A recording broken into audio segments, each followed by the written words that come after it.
Well, thanks for welcoming me here. Happy to be here. Hopefully I can be helpful. I'm going to be taking notes on my phone, so I won't be ignoring you. I'll just be taking notes for the different presentations. If I'm an investor, what I need to hear first is what is the problem you're solving, very, very clearly laid out right up front, and then for whom are you solving it? So the target customer shouldn't be vague. It should be very as specific as you can get. So pregnant women or people commuting to work in the morning, and then you identify that problem for them.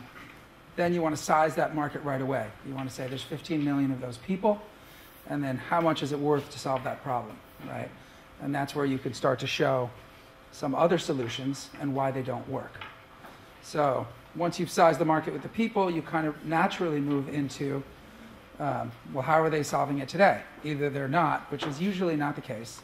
They're probably resolving this problem in some way, which is the competitive set, either direct competitors or substitutions. And so lay those out. And this is actually one of the areas where I don't think you can spend too much time understanding your competitive set and communicating that to a potential investor. Then once you've done that, you've differentiated, you can kind of go into the team and how you're going to acquire your customers. And I'd probably put the customer acquisition first, because there's the cost of the product, there's the revenue you can make, but if you don't know your cost of acquisition, a lot of startups fail because of the marketing question, right? So that's really important. And then move into the team and the capabilities, and then financial projections.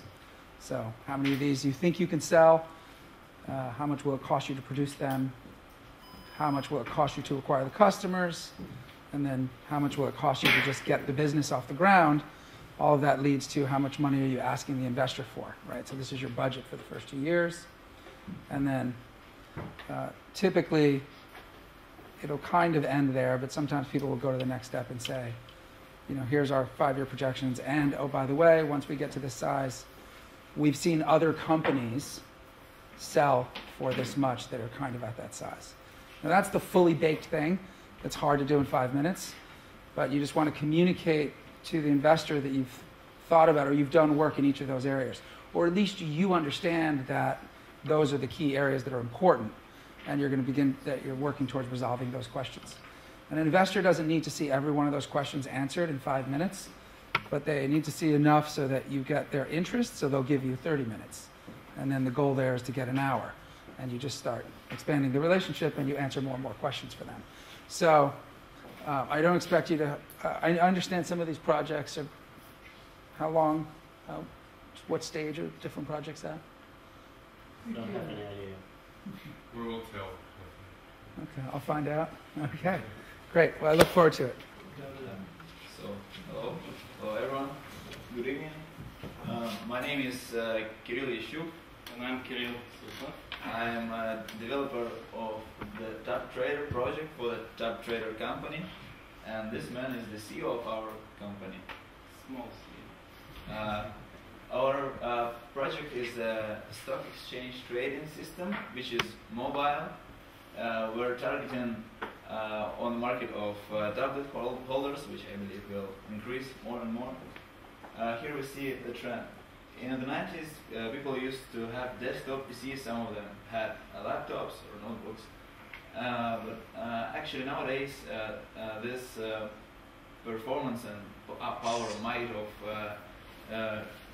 large CPUs are not necessary for many everyday tasks. Mostly you need full-scale computers for creating content, for creating movies, songs. If you're a producer, writing programs, most of the time a tablet or a small smartphone does the trick, solves almost every everyday issue. And I believe the trading is one of those issues. Many mobile platforms of our days have some limitations that don't allow me to call them universal. Most of them miss plenty of functionality that is in fact doable on modern mobile platforms. they serve like life buoys. When you trade mostly from your PC, and sometimes when you're on vacation or somewhere not available, you just check out your account, check out your portfolio, but you cannot do every single thing that you would do while trading using your mobile device. Many of them use outdated or just proprietary protocols, so you don't speak to the market directly. There are double conversions on the way to the market and on the way from the market. This adds some latency that you in fact can see and feel. You feel the latency if you touch a touch screen. You want everything to be smooth if you work on a touch screen.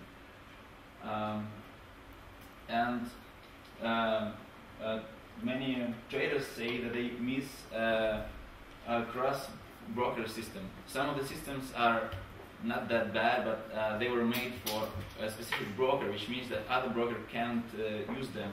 Well, you can't rely on your competitor's system. And we are the solution. We are fully functional. I have to be fast now because we have to speak about the marketing. We can do anything a laptop or a mobile system can do nowadays. Real-time code monitor, you can read it actually. I hope you read fast. I got it. We use modern, up-to-date technologies and standard market exchange protocols, so we don't have that double conversion that I've mentioned, and we're pretty fast, we're smooth, and we're cross-broker because we're broker independent. Any broker could use our service. Here you can see how you can use the touch screen to perform anything imaginable in the world of stock exchange. You can buy, sell things, of course, obviously. Cancel orders. Do everything really fast with both of your hands. That is not doable with a mouse. Also, we have chart trading that you feel. It is under your fingertips. It works smoothly, so I don't have time to tell about it. And this is a comparison table with our closest competitors. Mostly American competitors. You have 40 seconds to talk about the marketing. Yeah, with regards to marketing, we were planning to target Russian market. It has about from 20,000 people to 100,000 people who trade on the stock exchange and own a tablet PC. And this trend will be growing at a pace of about 80% per annum. And worldwide there are about 5 million traders growing at the same rate because tablet PCs are cannibalizing all other PCs, as you could have seen on the first slide. So overall, our sales are planned to be about 5,000 per 10,000 per first year, and then within the next couple of years we plan to get about 5-10% of the world market. Thank you for your attention.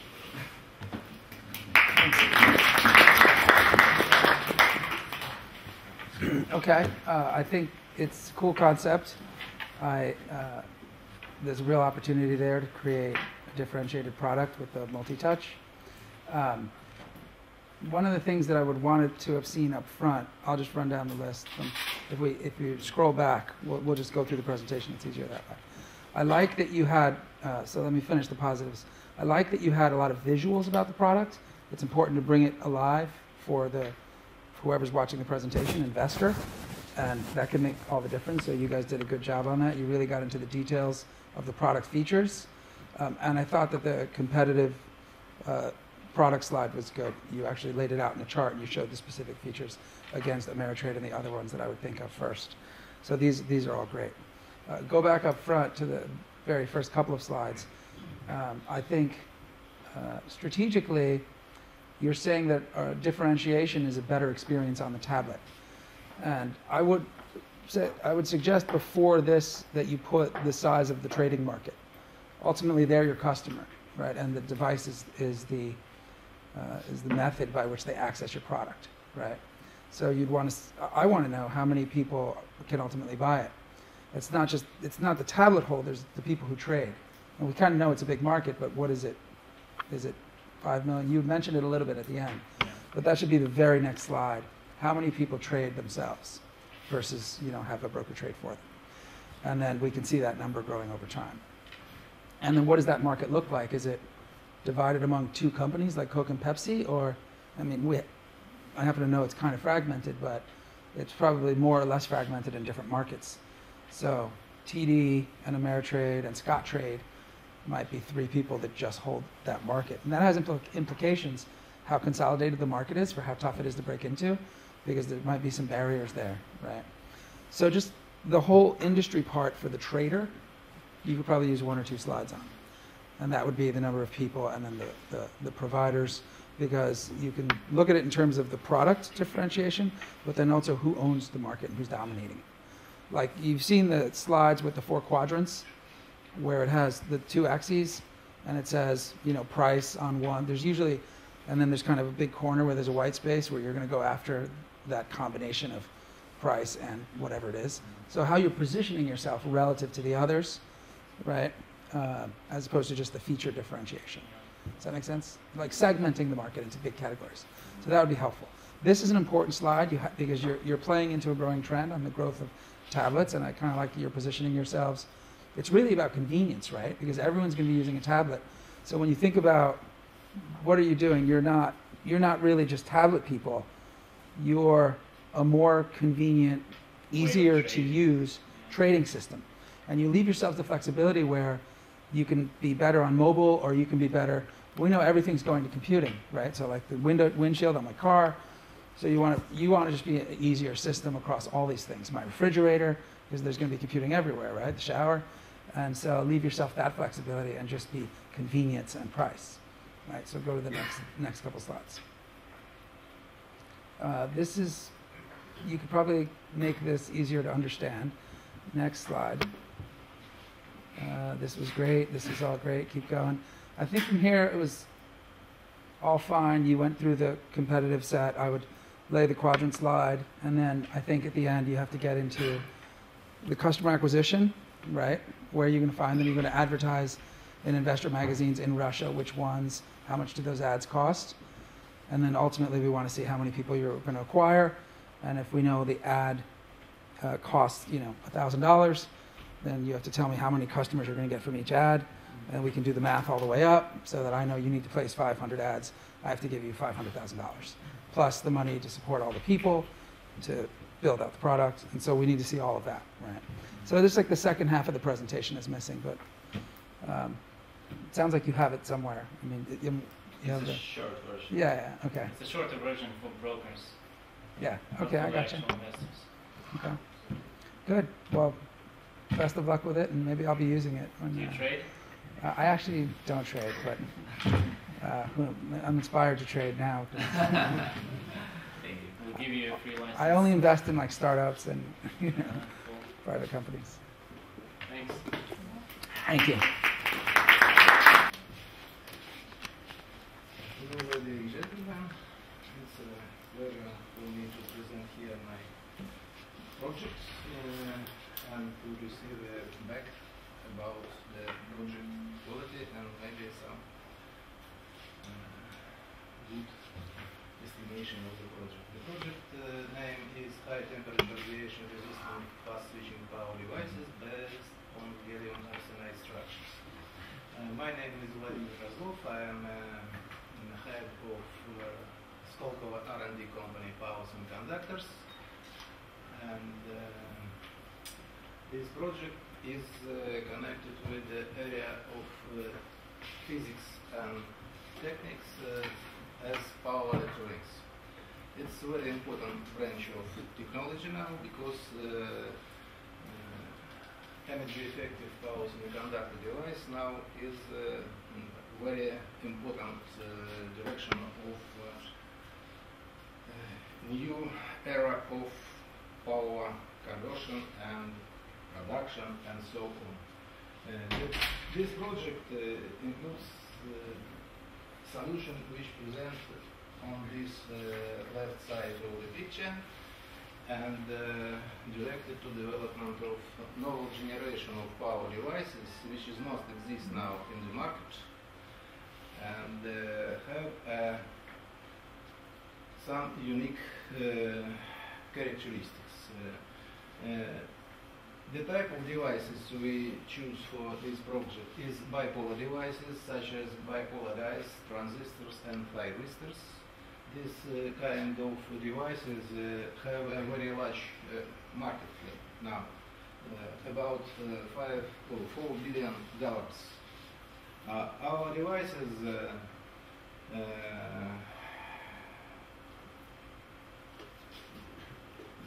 this is the whole market with different type of power suppliers, power factor converting sockets, uninterruptible power suppliers, hybrid electrical vehicle, motor drive, solar panel, wind turbine, and so on.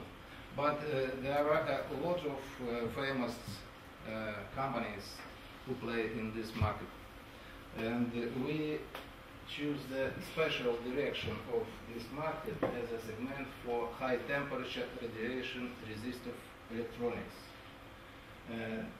You can see that for such kind of devices it's necessary to fulfill some special rating of device electrical parameters such as breakdown voltage, operation frequency, current ratings. But the most important now is the operation junction temperature of devices and radiation hardness of devices. And one of the main parameters is the cost of these devices. Such kind of devices is very need for development of electrical vehicles and hybrid, because this is the automotive and space avionics electronics. And as you can see from this picture, our devices can take operation temperature much more than now can be take from other companies, and this is a key difference of our final products from existing at present technologies and products that will help to enter our product to the market in the nearest future, we feel. And main potential customers of our project, this is aerospace companies and automotive companies such, for example, as Robert Bosch, Audi, Volkswagen, and so on, and General Electric, Northrop Grumman, and so on. It is a very large company with very large market, and we plan to develop this product from different stage. First stage of development is carried out of our Skолково project with budget something about $1 million. Second phase is put forward into production of line for basic structure production in Finland, and with the help of foundation and new company. This level of financial support we need is something about $10 million. And the second part to put forward in the production, large scale production, and now I cannot estimate the volume of this money we need, but for full scale production line, I believe that it will be something about $50 million. The commercialization scheme. Okay. Is there another slide after this? Is there more slides? Yes. This is some short description of innovation opportunities of our product, existing patents in this field. There are a lot of prerequisite publications. What's the next slide after this? The next is only the And the next one? our team, What's after this? and this is all. This is this? Okay. All right. Thank you. So it sounds like you've got something very interesting there. I'm not enough of a technical person to understand it, but you've made it clear what some of the advantages are relative to the limitations that the manufacturers are dealing with today from current suppliers. And you size the market well. Let's actually start from the top slide and we'll go through, and then we'll just, I'll share my thoughts. I think on the positive side, you had a lot of information in there. Like you had the market size, you had the details. It's clear that you guys have done a lot of work and that you know your product and you know the competition and you know the differentiation. You thought a lot about how you're entering the market, which industries you're targeting first. And you'd given some numbers on the initial phase of production and what it would cost you. So I think you would have had to go from there to estimating that number for the second phase. A question I have is on a $4 billion market, if the first phase was how much? What's the issue for money we need? $10 million. $1 million, Okay. and we have financial support for private partners. And the main part to this development we want to receive from Skolkovо, maybe. But maybe it will be another scenario because large companies, for example, such as Robert Bosch, we now at the stage of discussion this project. Okay. Will fulfill and support all the projects. And do you know how much you're selling the components for? Are you going to sell them at the same price? Or Yes, lower price? yes, we know the price. product at the market and the price of this product, and can estimate our level of cost. And is it This product, and our product is very attractive because it looks like silicon electronics, because the new products which now developed on the market is on the very costly technology on such semiconductor materials like silicon carbide and gallium arsenide. For example, the one wafer from silicon or gallium arsenide, the price is something about $50. so? It was clear to me that you were creating something with better performance, but it wasn't clear where you were positioning yourself on price, right? So if you had those performance characteristics on temperature and other things, but your actual cost to produce it was going to be 10 times higher, then you might not have had a business there, right? Depending on how much more those OEMs are willing to pay for that extra performance, right? Or were you going to be able to sell it for cheaper? And these big companies have scale, so they can get their costs down. So that was, I think, on the business model side, that wasn't clear. And then the second phase of the capital, and then how much of the market you need to charge once I know your price. Because I can see a $4 billion market, and I could say, well, if they're going to invest $50 million in phase 2, the company needs to make $200 million a year, which is 5% of the market. So is that realistic or not? I think putting the business plan aside, because you seem to be, I'm sure you know these answers, we just didn't have time to go through them, except for the part about the second phase of capitalization. The bigger challenge was the presentation of the material. I was blinded by letters and words, and I like froze up and my eyes glazed over. So if you let's scroll back through, and this is everybody's goal, right? And so every single one of these slides was completely overcluttered with words. Your goal is to have as few words on the page as possible. When you're presenting visually, few words on the page. You should have 2 versions of your presentation. You should have one with almost no words. And really, you see, like speakers today, they get to like just a photograph and like 5 letters that says $4 billion market. And then it might have a pie chart with a picture of like a cat and a dog and a bird, and it's like the pet food market, right? It says 5 billion. And then it just has numbers around the pie chart. Whereas you could just list all of those. The pet food market is comprised of dog. Don't want to do that. You do that in the handout, right? So here, if you go back up,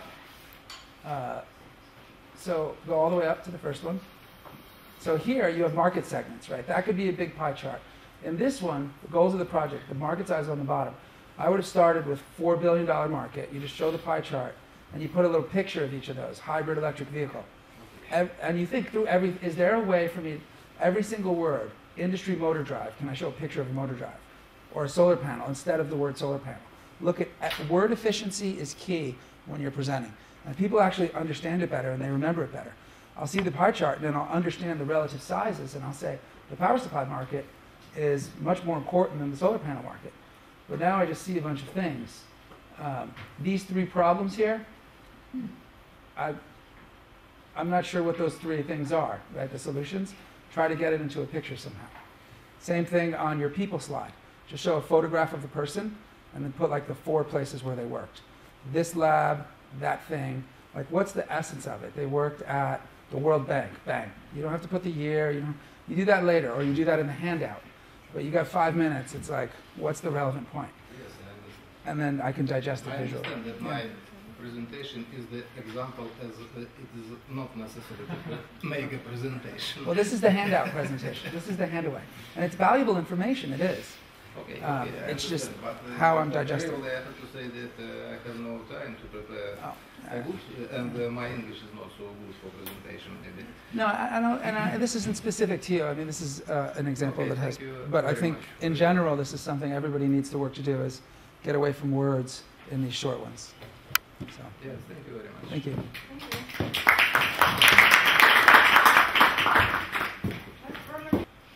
Hi, my name is and I teach web developers through video courses. That should post. Okay, the next I'm one. sorry.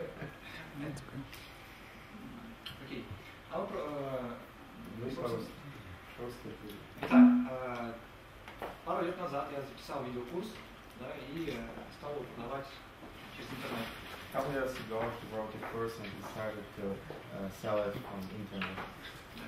И здесь как бы есть много подводных камней, которые я заметил, да, и которые легко контролируют. There's a lot of issue when you try to sell your courses through internet, and he understood it and he tried to accumulate your problems and to solve it. Сейчас, если у человека есть какое-нибудь ценное видео, чтобы начать его продавать, нужно, то есть, во-первых, кто-то его в интернет выложить, да, как-то принимать людей заявки, как-то принимать оплату, это проверять, давать доступ, вещать оператору. Yeah, if you have a great video with some lectures or maybe some education courses, you need a lot of things to do to upload the video to the internet, to bring some leads from sites and to sell it. So. Вот.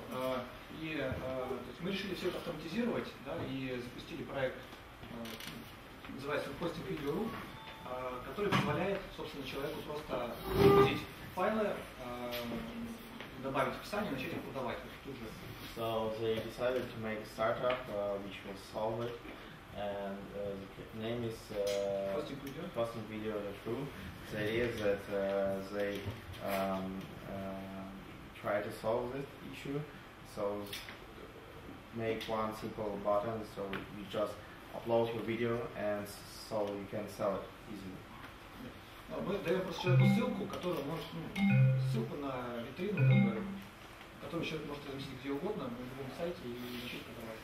Yeah, they give a link to this web page with videos, so they can put it to any website and they will have opportunity to sell it easily. Вот. Рынок, наши основные клиенты это организаторы мероприятий и инфобизнесмены. Люди, которые продают видеокурсы. Yeah, the main customer of them, there's event organizers and second one? Инфомаркетерс. Infomarketers. Вот. Мы запустили проект 2 недели назад. They already launched it 2 weeks ago. Вот. Сейчас около 50 регистраций. У нас зарегистрировано That 50 человек. comes around 50 registrations. На самом деле сейчас нам нужны деньги. Вот интересно было бы узнать обратную связь. как бы, куда этот проект двигать дальше, да, и как это происходит на Западе, может быть, есть какие-то... Yeah, it's not searching for investments. Just came to understand what is your understanding of this market.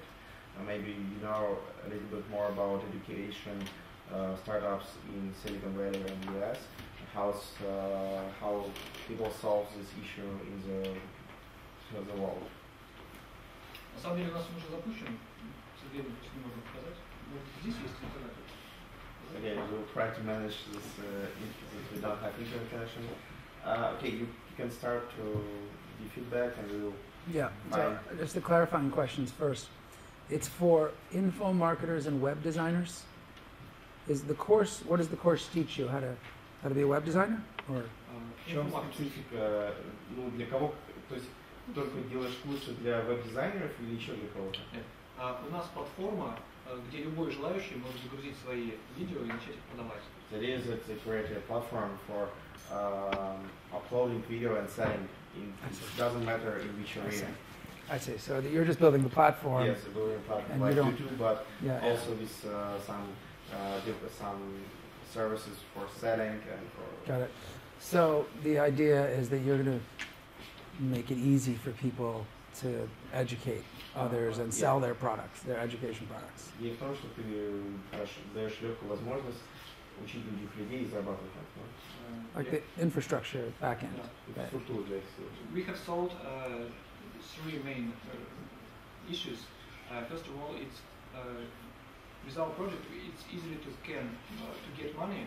In Russia, there is no PayPal, and so it's quite technical problems to get money from any pay system. It's the first one. Our system also connected to pay systems. It's the first issue.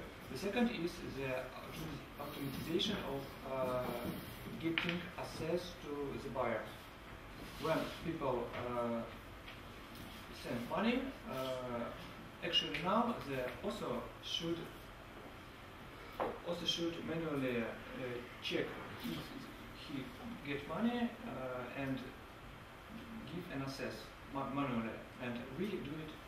We give this access automatically. And the third point is we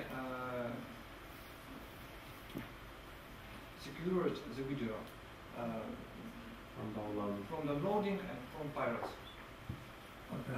Of course, it's not all these issues not so strong, but we give a complete product to the teacher.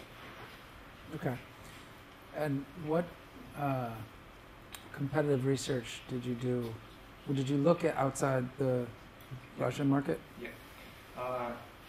Really, in Russia, there is two or three instruments in this market. They don't fulfill these issues. Sorry? What about outside the Russian market? Did you Outside look? there, yes, of course. It's there is a number of tools such as Udemy. Okay. Maybe Yeah. I have talked to Gabriэль. Okay. Yeah. Maybe you know him. But really, all those tools can't be used in Russia because here we haven't PayPal, and here we have our own laws with getting money and pay systems. So, Udacity is another one. You probably know them too. But Udemy is the individual platform. So, are you building a Udemy for Russia? Is that? It's our big aim, but actually we do. No, it's hard to build Udemy because we should get teachers and buyers. The buyers who will go to the catalog and choose courses. I know Udemy spent a lot of money to get those people, buyers. Rarely we haven't money actually, so now we have developed a tool which where someone also here. Ну, собственно, сейчас мы делали как бы только первую часть, только техническую платформу для. Done only the technical part of the project, so right now they develop the social part of the center. But, well, forget about why he can't build a Udemy. Does he want to build a Udemy for Russia? Забудь, можешь ты или нет, ты хочешь построить? Да. Is that the goal? Yes, he wants. Okay. So I would start your presentation with the very first sentence saying, we're going to build a Udemy for Russia. Because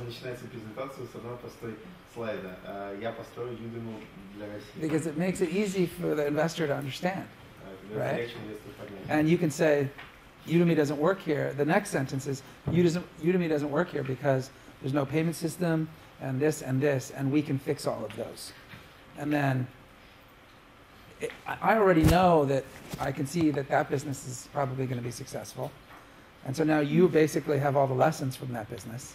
And you started going down the list. You started saying, we know that they had to acquire all these people and they spent this money, but we don't have it. Oh, go ahead. Okay. Когда инвестор понимает, что бизнес уже, подобный бизнес уже, скорее всего, успешный, потому что есть пример успешного бизнеса, то дальше уже стоит вопрос технический, то как вы будете привлекать пользователей, как вы будете развивать проект. But that's okay, because you're not supposed to have the money today. Но это нормально, потому что вы не обязаны иметь деньги прямо сейчас для того, чтобы решить проблему. You're just supposed to take the lessons from that, and then, right, either I or you or I are supposed to get more investors to fill in the rest of the money. То есть это нормально. Тебе нужно просто посмотреть, как они это делали, понять, как они добились текущей ситуации, да, что они привлекли пользователей, и дальше уже это будет задача там, тебя и одного из твоих инвесторов, наверное, станет привлечь дополнительные деньги. Or we might change the business model in Russia somehow. Things might be different here such that we can find a different way to attract those people, but we can start from knowing what works over there and say, okay, we have an opportunity to do it here. And much the same way, yeah. Да, либо можно изменить модель, саму бизнес-модель. То есть посмотреть, как оно работает там, адаптировать ее под российские реалии и... What part did you get up to? About translation. Much the same way, I forgot what I was saying. That we know there's technical issues that don't translate. There might be business model opportunities here because things are different. Да, здесь может быть бизнес-модель может быть действительно нужно изменить, потому что здесь бизнес делается по-другому, ну и в принципе рынок он немного другой. So just lay both of those out, right? And then say, building a Udemy, here's the challenges, here's why there's also opportunities, here's how big we think we can get. Ну, то есть построить презентацию, что мы строить Udemy, или как это называется, Udemy. Здесь вот определенные проблемы, но с другой стороны это проблемы для них, но для тебя это альтернатива построить бизнес аналогичный уже в России. И то, что дальше должен выходить. And then we can just sit around and have a conversation about how do we get those very first people on the system, the teachers.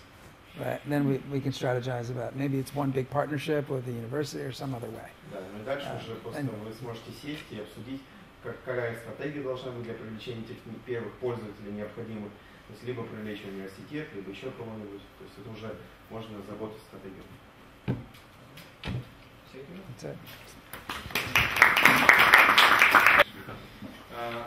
Let me start with one question.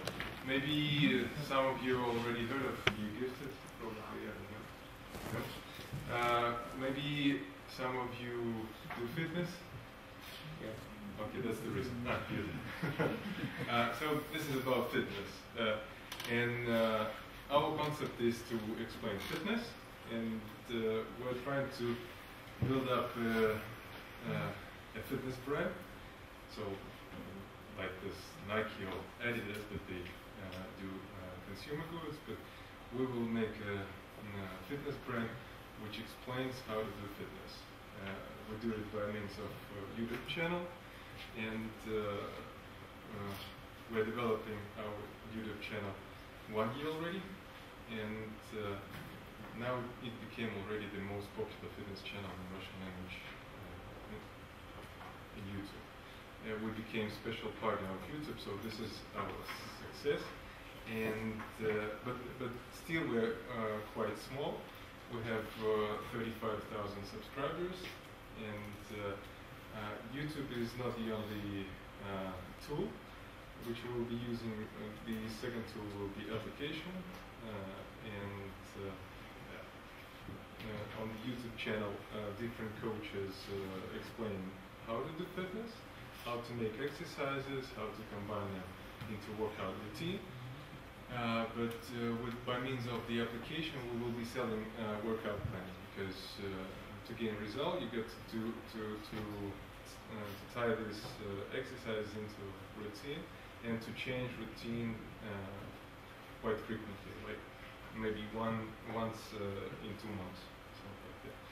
And we have plenty of coaches already, and they are becoming popular people.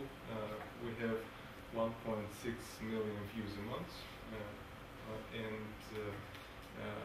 this system is win-win for everybody. Coaches which we attract, we pay no money for them, because once they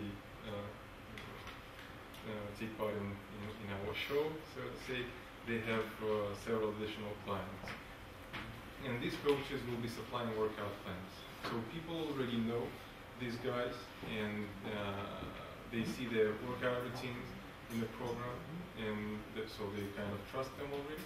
And they buy it for 2 months, and every routine for 2 months costs $1, $2. The application is not being developed yet. It's only on the stage of the web design. All the job was done by me and my partner, just the two of us. And so we're quite efficient team. So what we need to do to expand and to make it in English. So we will try to do it the next year, the beginning of the next year. We'll go to the United States. And so YouTube channel is the possibility itself to earn money, because with such publicity we can gain sponsors, and we already have some. And this is the tool to promote the application, because we're coming to 2 million views a month, and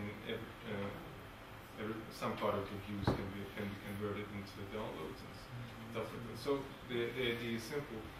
I don't have the presentation, sorry for that, but I just would like to hear what you think of it, and it would be nice to hear. Thank you. Thank you. Well, I guess let me comment first on the strategy, which I think is great. Free, valuable content is where the world is going as a marketing strategy, right? And then having something to convert people into on the back end. So at the end of the video, you can just click here for that plan. That's like, you're well positioned for where the whole internet is going. It sounds like you can make some money off the I didn't get a sense of how much of your revenue is going to come from advertising on the videos versus that recurring revenue. Okay, so you want to be able to plan that out. And I suspect the more value is going to be in the memberships, right? So in terms of, I know at least in the U.S. and English, there are a lot of workout plans, and so you'd want to compare yours against theirs. I don't know if Russian language has online workout applications where you're tracking your working out and things like that. Are you going to be the first player in the market, or are you going to be player number 4? And it might be okay to be player number 4 because you have these videos. Number 1 is our target. So there's no currently a Russian language there will be workout tracker? There will be a barrier in terms of YouTube channels, because we will have to create English YouTube channel, Spanish, etc. But the application will be easy to translate, because there will be as few words as possible, because our thing is video. So by means of video you can explain the movement and many stuff, and there will be just few words to translate. and easy So what to does the localize. so what does the application do?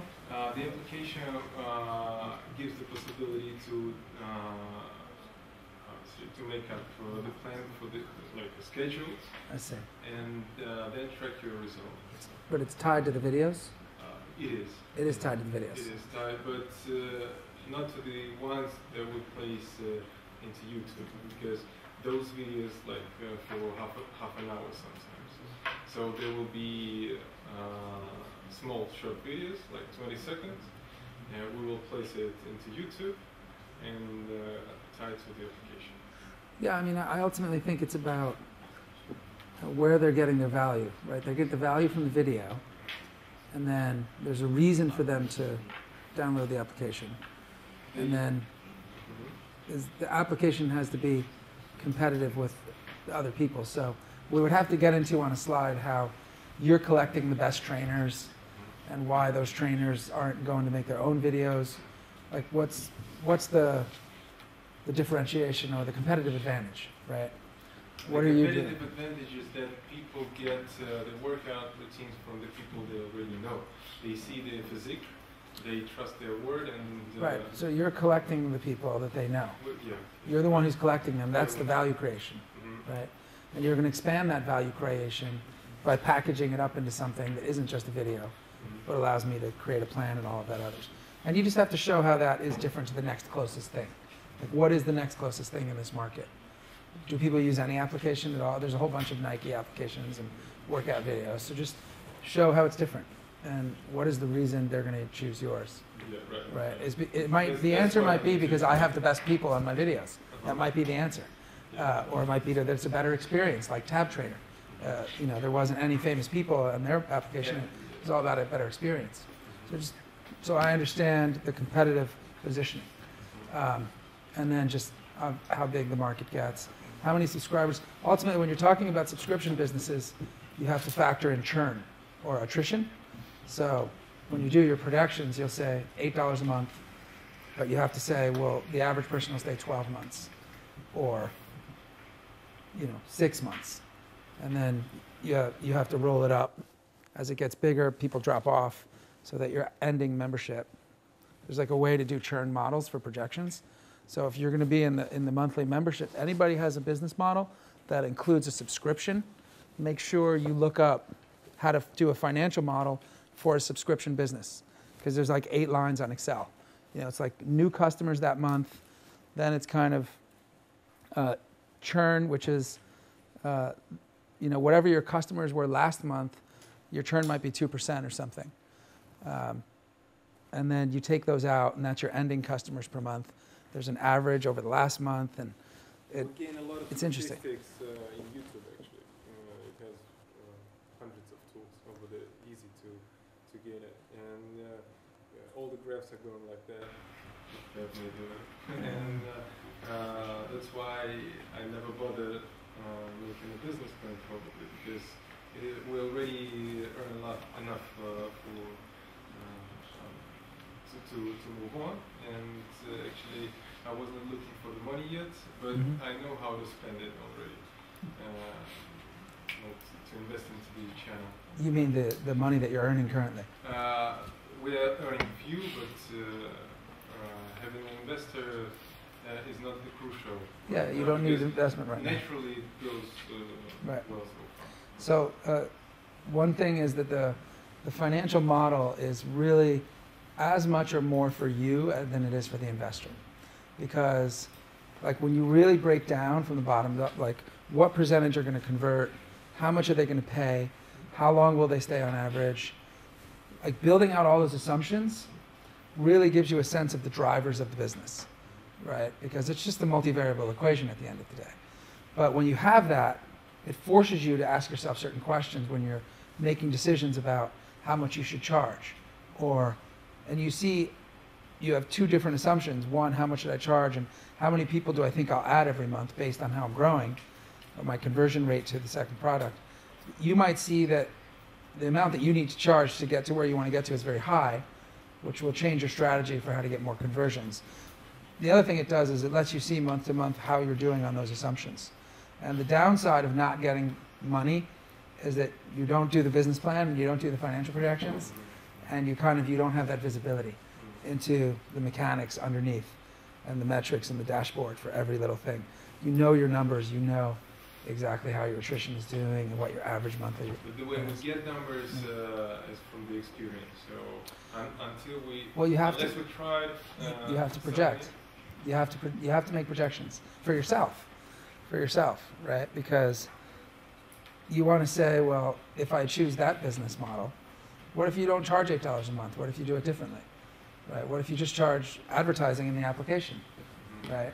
And what are the implications of charging that much? Or what if you charge $20 up front and $3 a month versus $8 a month, right? These figures are just imaginary. Of course they're imaginary. They're supposed to be imaginary. But you're supposed to put down the imaginary figures that you think are the most reasonable, right? Because you're going to go out into the market. And so you have to look at all the options and you have to pick the one, right? And so I just gave an example of you charge $20 up front or $8, or do you opposite? Do you give 3 months free and then you charge $10 a month, right? So what you want to do is you want to user test these in small cycles, right? Unless you know, or you could just do focus groups or poll people, right? And then you want to pick the one that you think is the right one, because if you give 6 months free, if it takes you giving 6 months free before people get hooked on it, and this, you may know that this isn't the case for your product, but I can guarantee you there's other things where you're going to want to model out either the cost side or something. Because if you wait 6 months free, that means you don't have any cash, right? And again, you might say, well, I have cash from here, but if we sit down together, I'm going to come up with areas where you're going to want to model it out, and you're going to want to test things, and you're going to want to say, oh, of all these 15 things, how much I charge per month, how many people convert, the most important one that drives the business, because you can do scenario analysis, right? And if this little number, it helps you decide where you're going to spend all your time, right? Am I going to spend my time getting more people to convert, or am I going to spend more time getting from $8 a month to $9 a month? Which one has the bigger impact, right? Because it's this huge, sometimes the effects can be really big downstream, 2 years of one small change up here. And when you run the projections on the imaginary numbers, you see the impact of that, and it's often quite surprising. And then you say, I'm going to spend all my time trying to make sure that this is a $9 a month product on the application, not an $8 a month product. And I'm going to spend less time on making the videos awesome up front, because I already have a ton of people watching the videos. Now you've got a great ROI on your time. You have the best ROI on your time, right? Does that make sense? Yeah, right. Thank you. Thank you very much. Next project, Fedor of Italy. You can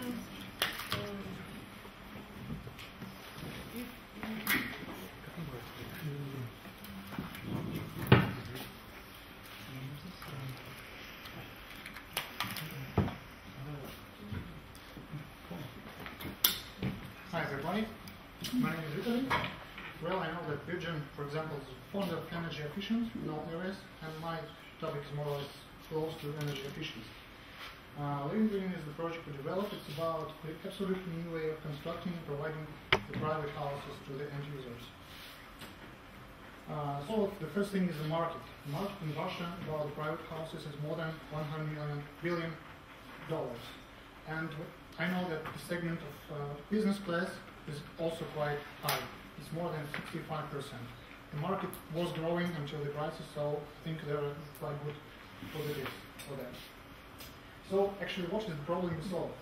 The first one, the customer wants to get the house within the fixed budget, within the fixed price, and with high quality, and he wants his house to be energy efficient and very green. That are the problems that we solve. How we do this? The first thing is we provide the complete design of all parts of the house, starting from the architectural project and everything inside, interior until the furniture. We also provide engineering solutions with green technologies. We provide home automation for that.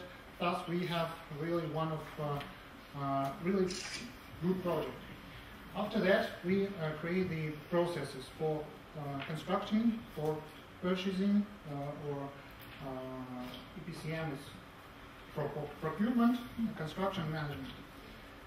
We can also patent either the processes or the technologies, And another opportunity either to manufacture, for example, such kind of pre-built modules already equipped with all the technologies we provide, either to provide the technology and the project to the companies who will construct such kind of house. Let's pretend that the house is like a car. You go to the car salon and buy the fixed car that is already proven by hundreds of engineers. You just say, I want this one, and that's it. I want this one in 1 week, for example. The same with the house. So the customer gets a very quality built house with a fixed price, short construction time, high-tech engineering, and green technologies inside. The business model, as I've said, either to construct the houses turnkey by ourselves, with the partners maybe. Our customers can be cottage villages, the private customers, maybe some kindergartens or school gardens with already pre-built design. Another way to the business model is to manufacture with some partner, again, some pre-built modules, or to make it like a franchising model and to sell this technology worldwide. As I've said, like with a car, we can sell, for example, Mercedes-Benz, but for the house, like C-Class, E-Class, or D-Class, and each year upgrade the technologies inside.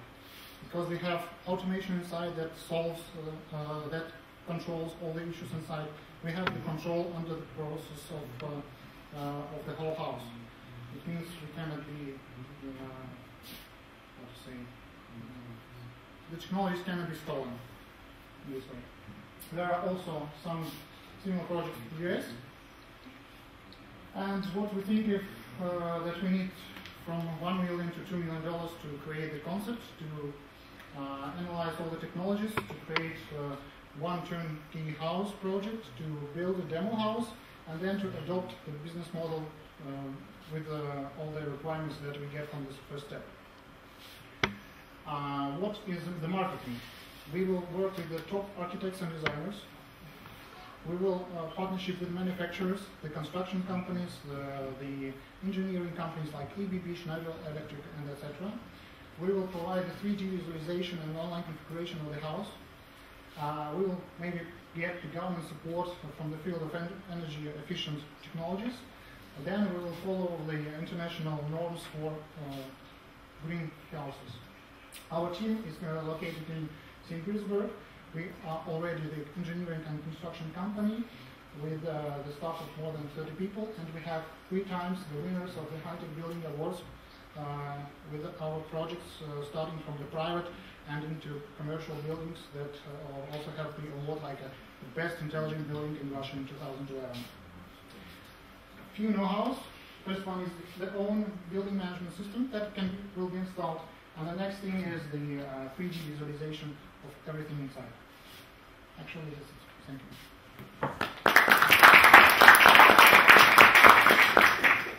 So that was a very good presentation. You hit all the key points. You were succinct on every single page. I would say the only thing that's missing at the end is the financial projections. How many houses will you sell? How much money will it make? Okay, it depends on the business model we will take up to the first step. Right. And even what's your cash cycle? So how do you have to put money in? How long before you actually sell the house and get the money back? So that's all working capital. And if it's, a half the less time of construction will be, quicker we get the money from the customer. That's what you want, right? Exactly. In fact, you'd like to get the deposit. What's your markup on a house? The markup over your cost. So if it costs you $500,000 in materials, how much do you sell it for? I think we get at least 30-40%. 30-40% profit or markup? Profit. All right. So if it costs you 70, you sell it for 100. Is that right? Okay. So in an ideal world, you would get a deposit of 70 from the customer before you start the house, right? And then your is that? Yes. We should get as much as possible from the customer from the very beginning, because he should be sure in our brand. Maybe he will take mortgage from the bank Yep. for this house, and in this case, the bank will pay us. So you'll have the cash up front, Yes. and then you can even sometimes pay the suppliers later. How long has your company been doing construction with the 30 people? We are not doing with the 30 people. We are doing the engineering, Okay. the internal engineering of the buildings, and we make the software development in the automation field. For the construction, we don't have it right now, and the stuff. Okay, so that cash cycle and your projections on how many homes you sell, I would want to see. The other thing is a little more on the competitors. There's no modular housing option in Russia right now. Okay, yeah, you had mentioned one. You'd mentioned internationally, there's people doing a similar thing. So maybe just show a little more about that and show me kind of the Russian market today. Like you're innovating in construction. So show me how construction is done today, because people here might. I can tell you how it's done today. 4 years, maybe 5 years for construction. The budget is 3 or 5 times overflow or overcharged. The Right. budget for the customer, and the quality is very poor. Yeah, put that in the slide. Be like, here's construction today, like because you showed us how you're going to do it. You showed us the after. Show us the before. So you say, here's how construction is done in Russia. You know, here's how we're going to do it, and then I have that direct comparison. And you hit like the 5 things: length of time, budget, the fact that it has 3D systems or not, all these things. In terms of the presentation itself, this slide was good with the photos. If you go back up to the other slides, I think there's an opportunity here, like on the team and all of these things, to use photographs. Going back to, we talked about getting just a word and a photograph, like the cottages and this one you did it. And then on some of the others you could have done, you had a clear opportunity, but each one was easy to read anyway. I'm just kind of saying, go to the next level. That's about it. I think it's an interesting opportunity. I think the before and after, and one thing I'd like to see too is, I didn't get a sense of, does it cost more or less for you to build the same building? We are planning to save the price for the square meter the same as it is now for the square meter you buy in the city, like Okay. St. Petersburg. Something like 2,000 euro per square meter in the house. Construction costs. The cost for the customer, for the end user. And So actually the cost for the house outside the city should be the same as the cost for the same size of flat in the city. okay, actually let's look at a different question, which is, outside the city, the cost for you to build it and the cost for the existing way it gets built right next to it. How do those compare in the same neighborhood? It depends. It depends on the number of engineering systems inside. Many people are doing the homes and it's only the box, nothing inside. No ventilation, no hot water, no energy efficient technologies inside. So it cannot be compared directly. So what I'm getting at though is, you're trying to build a better house with more features, not necessarily, and so are you trying to do that at the same cost? Because sometimes people will say, this is what Virgin, we did a lot of, we would say, we want to build a better airline, but it has to be at the same cost, right? I think if we will optimize this EPCM cycle, if we will get the best prices from the manufacturers we work with, if we'll get the step-by-step procurement and construction and designing issues, we solve it all together, then I think our aim in the future, in 3-5 years, to get the same price for the house with advanced features. Great. So now what you've done is you've said, we're going after the same market, which is the person who can afford X, and we're just going to sell a better house, versus we're going to sell a house that's awesome and has all this stuff, but it's going to cost twice as much, because then your market is the wealthy people. And I didn't get a sense of who's the market. Is it the everyday person? No, in any case, it's the business class. As I've said on the first slide, okay, maybe I missed it here, then. the business Oh, sector, okay, I for missed example, that. in Moscow is more than 60%. Got it. In Okay. any case, we are more focused on the business and. So you're going slightly up market. Yes. Okay. So you just have to compete with the business segment in terms of how much it costs you to build a house. As long as and then you have better features, maybe you could be a little bit more. Okay. So maybe just a little more explicit about that cost comparison. great presentation, cool business. Thank you.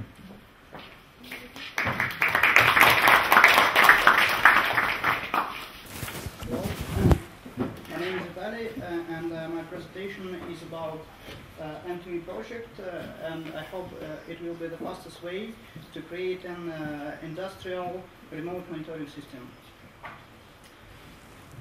Remote monitoring system or machine-to-machine systems. These systems are designed to monitor parameters of industrial objects, such as pressure, voltage, temperature, etc. The main problem of industrial monitoring system is the difference of automation objects. So there is different numbers of sensors, of measurement lines, and so on. This problem leads to the following things. First of all, you need, but you can't make a fast prototype. It takes up to 6 months to create a new device, a new controller, a new internal controller. So late specification changes. It causes project delays, and these delays are very critical in hardware design process. So industrial application needs simple, fast, and reliable tool to create end-to-end devices. Our solution, we offer a new technology solution that allows to significantly reduce time to product and development cost of end-to-end controllers. Using a simple and visual description of end-to-end controller from the left image, you can design a new devices on our website, and in one click you can automatically generate circuits, PCB layouts, documentation, CAD models, and almost all software. And of course, you can order the controller from our website. So it takes only 6 days to get the controller to a real hardware. So from the left to the right, it takes only 6 days. The performance. Our solution has good performance. We can reduce time to product up to 30 times. And it is very fast prototyping tool for smart teams. Painless late specification changes. Just generate new hardware, and after 6 days you have another version of hardware. And of course you decrease developer qualification by using the best programming tool Microsoft Visual Studio to develop a firmware inside hardware modules.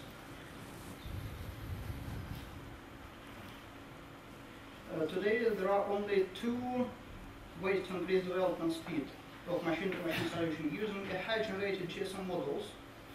And the second one is to using a modular systems. The first one is not complete because we use these models in our solution. And the second one is a grandfather. It's a huge, expensive, redundant, and with also software development tools. Results. For a long time, this technology was an internal technology in our team. For last year, we make about 10 projects, such as gate station, heat stations, for houses, home automation, and so on. Now we want to make this technology public, and we want to win the market of prototyping of industrial monitoring systems. So the plan and the total addressable market is about $300 million in Russia only, and about $1 billion worldwide. Thank you.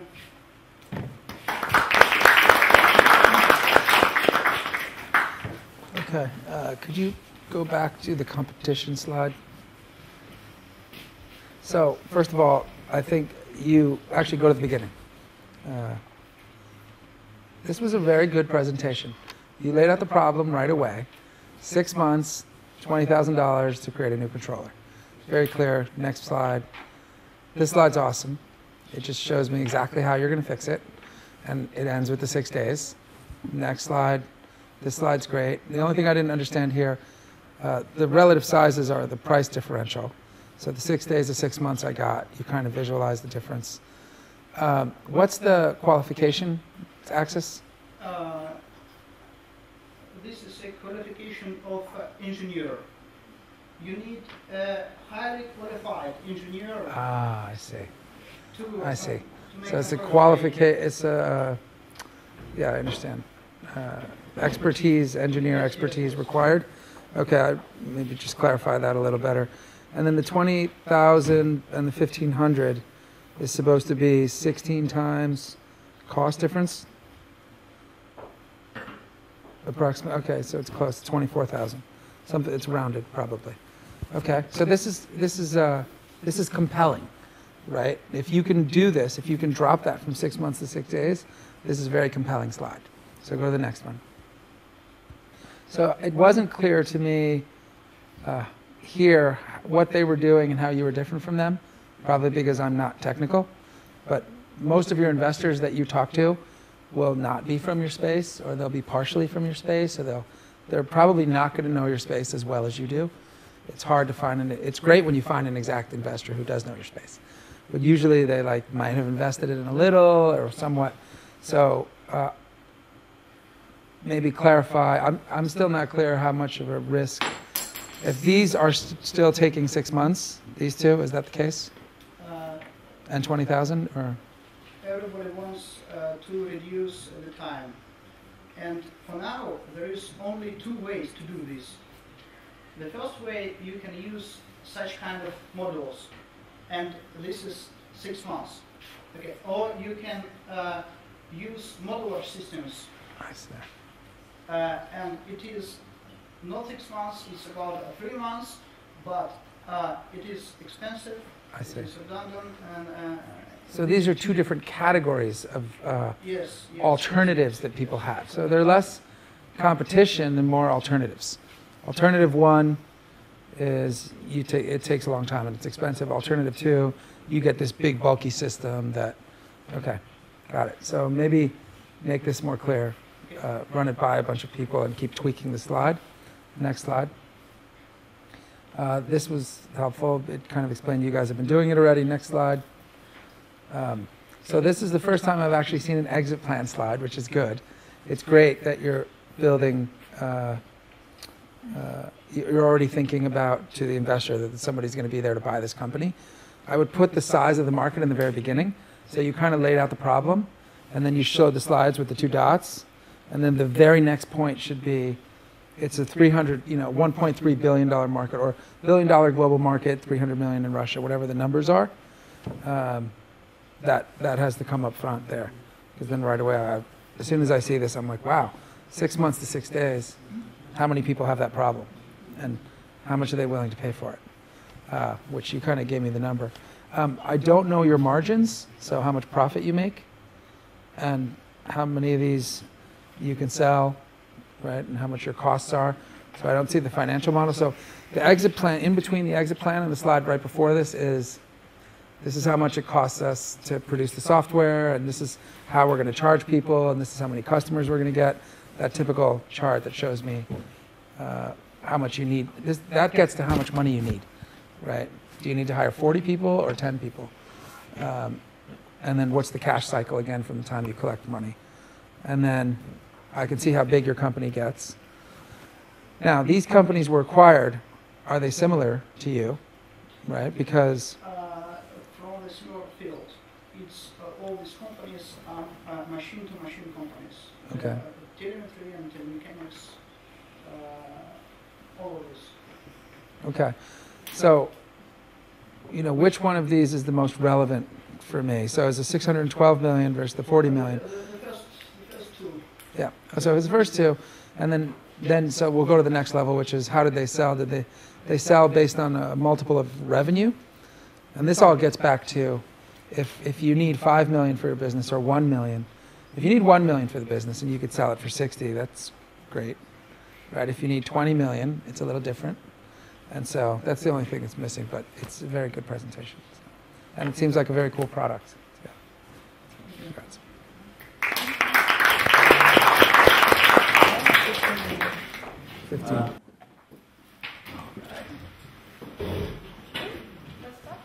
Okay, thank you. Hello, my name is Red, and I'm here to present you lots of games. There's a video game company, we create video games and we should publish them. And it's all about entertainment. No innovation, no science, just entertainment. Okay, first of all, we want to start, how to start a faceless company with no name. And we decided to start with small game. We developed 2 games right now, one small, the second bigger one. The first game will be the Leviathan, The Last Day of the Decay. And we started with mobile game.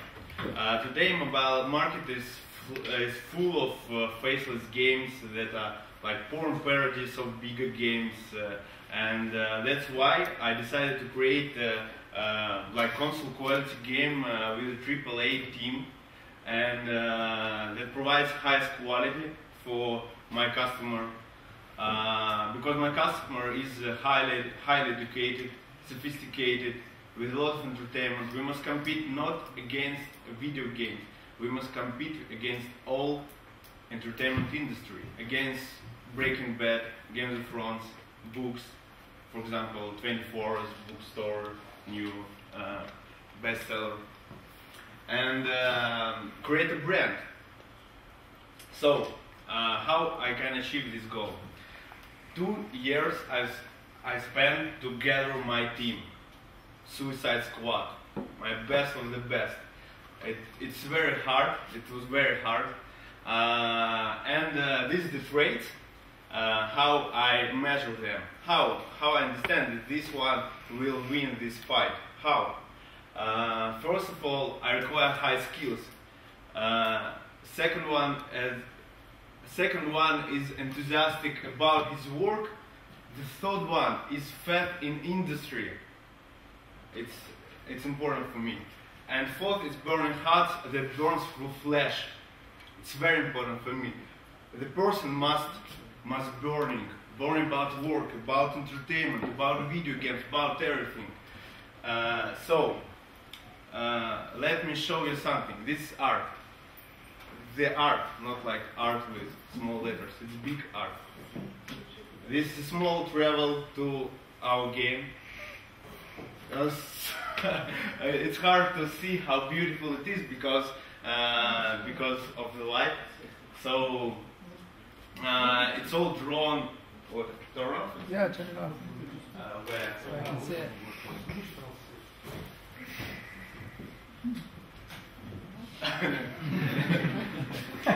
So it doesn't help at all. It's very hard to show how beautiful they are, the colors and everything, the character design, everything is so unique. You will never find something like this in the old mobile market. For example, this character is full of emotion. You feel it like, okay, this underling, the small person in government, but look that they use his power, how angry he is, how cruel. And this is the metro station. There are a lot of parts of this. And the story. Okay. In our game we have 2 script writers. Does mobile games have script writers? They have story? You won't find them at all. It's like porn parodies, as I said before. Our script writers is very skillful person with a lot of experience. One of them is the script writer for American comics that's localized in Russia. It's Phantom and also published in America. The second worked for small project in Smeshariki. It's small project and funny. It's a funny. It's entertainment industry in a funny way. But he will easily compete with different script writers from big games. So our marketing, I divided my customer in two parts. One is customer, and the second one is attacker. Attacker is a fan. It's who will fight for the brand, for game, research game history, and we have different instruments to influence both of them. The second one game is our research and demand game. It's prototyping right now. It's more gameplay focused. It shows our different qualities, our features, how we can develop a good gameplay. The first game is more focused on story based, and it's also different business model. It's different because it's very similar, but different kind of certification. It's not like fast game on mobile. It's more complex because it's on big platforms. So about flexibility, it's so hard to say it. Okay, most of the developers are focused on some platforms.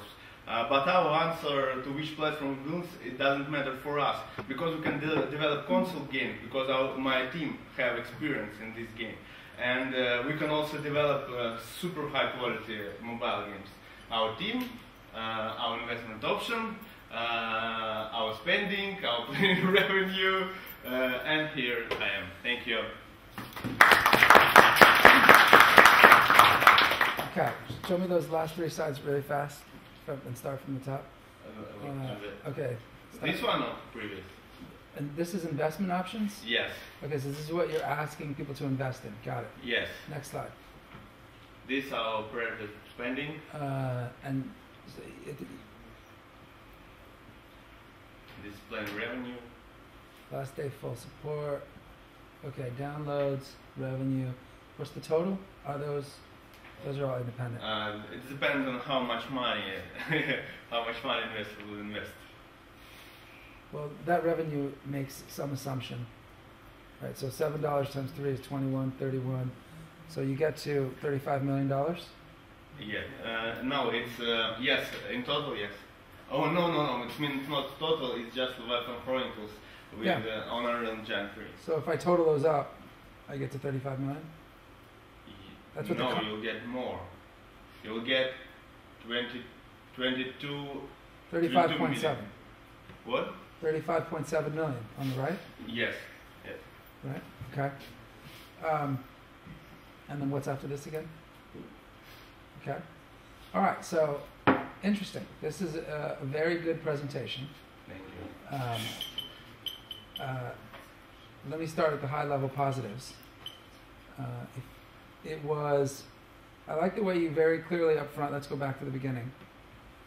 You explained right away who your customer was and how they were different. You knew your customer. They were highly educated. They were the person who wasn't happy playing some knockoff mobile game. They wanted, and the thing that you had insight into was that you had to bring the same quality to the rest of the market, to the mobile experience. And so that was really good customer insight. And that's what you need to build a great product, especially when, tomorrow if you see my presentation, I talk specifically about, do you guys know Pinterest? Do you use Pinterest? It's a Silicon Valley company. It's probably the biggest company in the Valley right now in the US. And it's just putting up pins of pictures and photos and clothing that you like. But if you read about it, you'll understand why. It's changing the way people shop. But the company almost failed, and then it became a success because he really got into the psychology of your specific customer. So not just the mobile player, but a certain type of mobile player, right? So that was great. I think you understand the subtleties. The next, this was great, I thought, by the way. Instead of just listing out your team, you talked about what made them special. I thought that was great. And it came across as really genuine. You didn't spend a ton of time on it, but you got points for it. And in the slide before and this one, those two are tied together, right? So this was smart because, not every presentation needs this slide, but when you're trying to create something that is basically a work of art by a group of people, it's very product focused.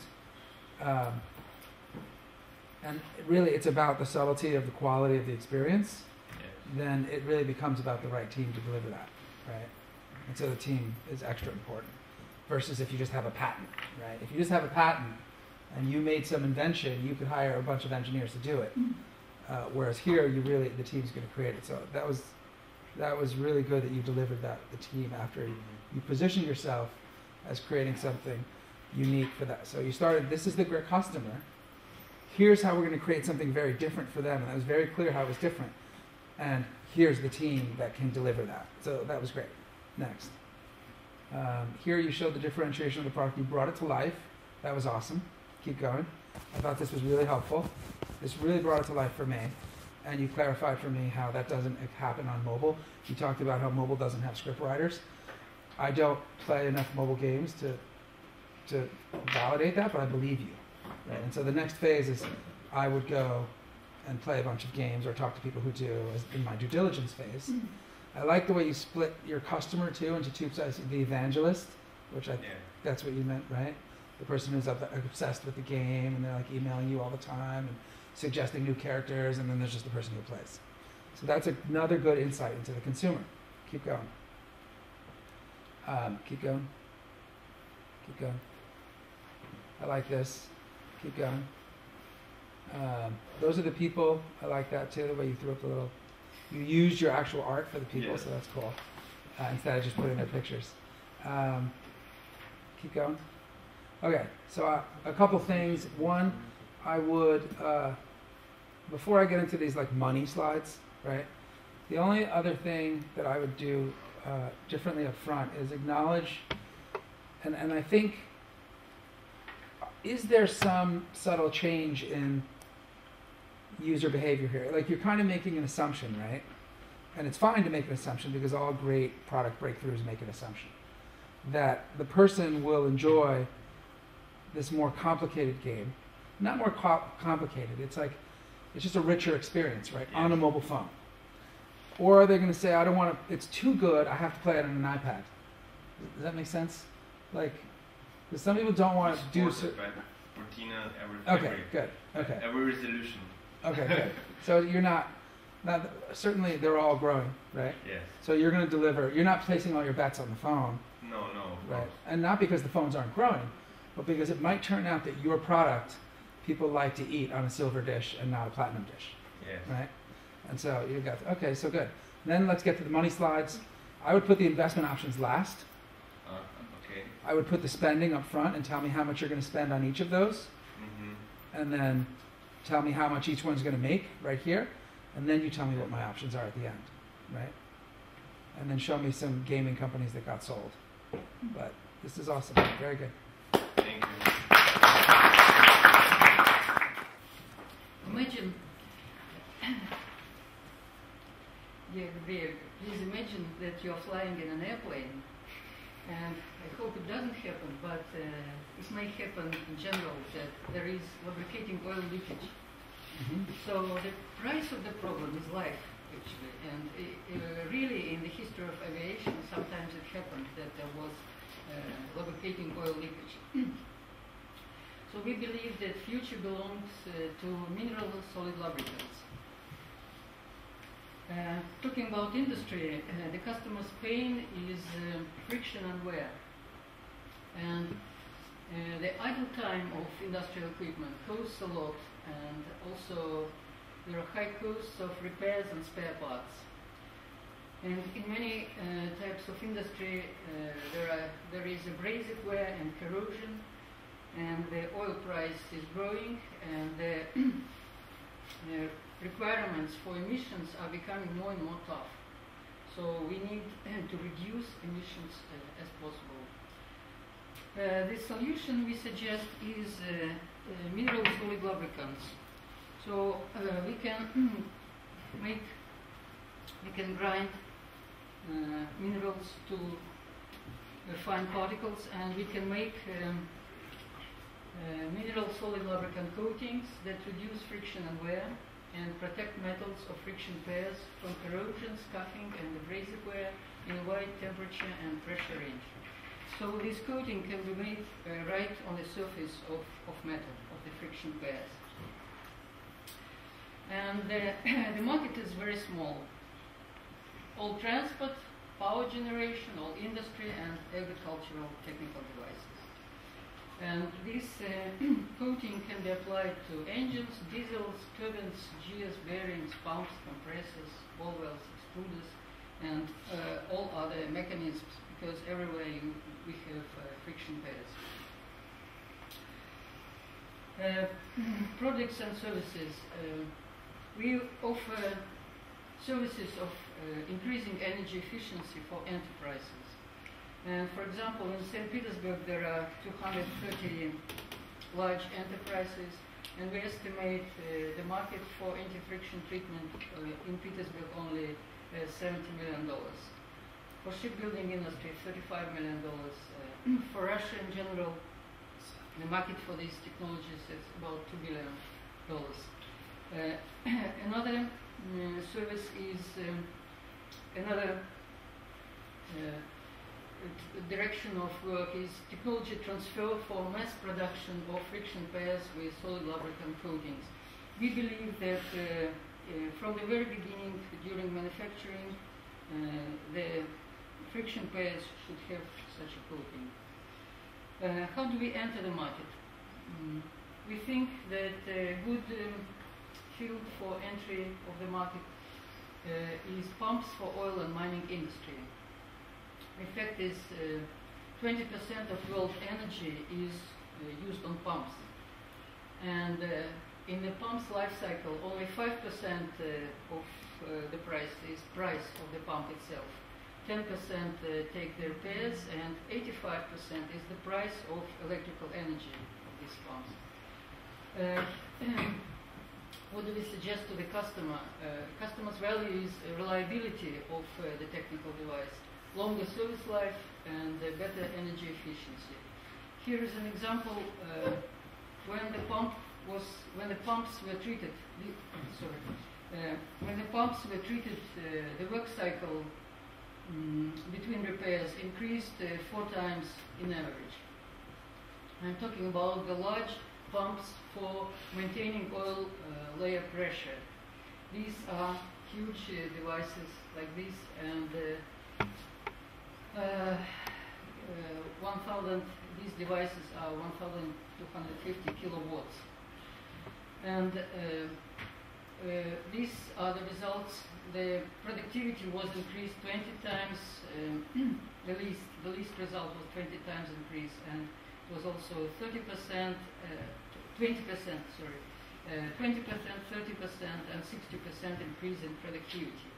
And the growth of productivity by 1/3 means annual economy of $300,000 for this only pump.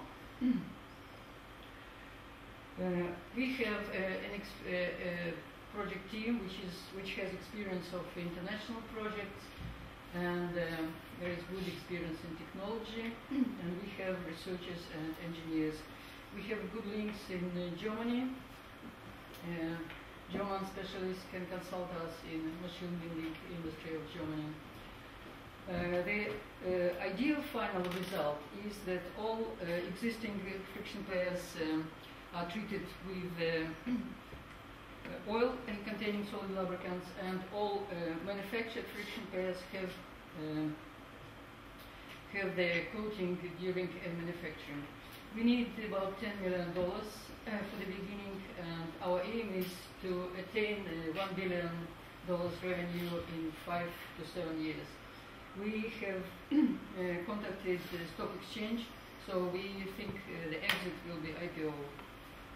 We already have contacts at the Moscow Stock Exchange. We believe that minerals will become a new player in energy game. Thank you for your attention. Great, another very good presentation. So thank you. Let's start from the top. You were from the beginning. Yeah, it was very clear all the way through that you were efficient with your slides. Next, I like both of these. Friction and wear, high cost of idle time. You got into the unit economics. What's not clear to me here is the extent to which this is unique IP the intellectual property here? Are other people working on similar solutions? Well, first, I guess, is there anyone who have you done the IP work to make sure nobody has a close enough patent? And then if you haven't, are there other solutions that people are trying to minimize the same thing? So the indirect competitors are liquid lubricants. So the lubricating oils we all know. But there is great difference between liquid things and solid things. Liquid things will never stand such pressure, high pressures and high temperatures. So our solid coatings, they have a much wider temperature range. But is there no one else working on solid lubricants? There are well-known solid lubricants as graphite and molybdenum disulfide. But they also have well-known disadvantages that they work only that the temperature range is very small in oxidizing atmosphere. So molybdenum disulfide is oxidized easily. And actually we believe that it is a vicious practice to use. Is that in here, that product feature advantage? Was that in one of these slides? No, maybe I should include it. Yeah, go past here. Applications, go again. Markets. Okay, so keep going. Market entry. Okay, so go back. I think it belongs right around here. I'll go back again. Go back again. Yeah, it belongs here. So you explain how it's different from liquid. And then you would need a slide to say there's two others, but they don't operate well they get oxidized within the temperature range.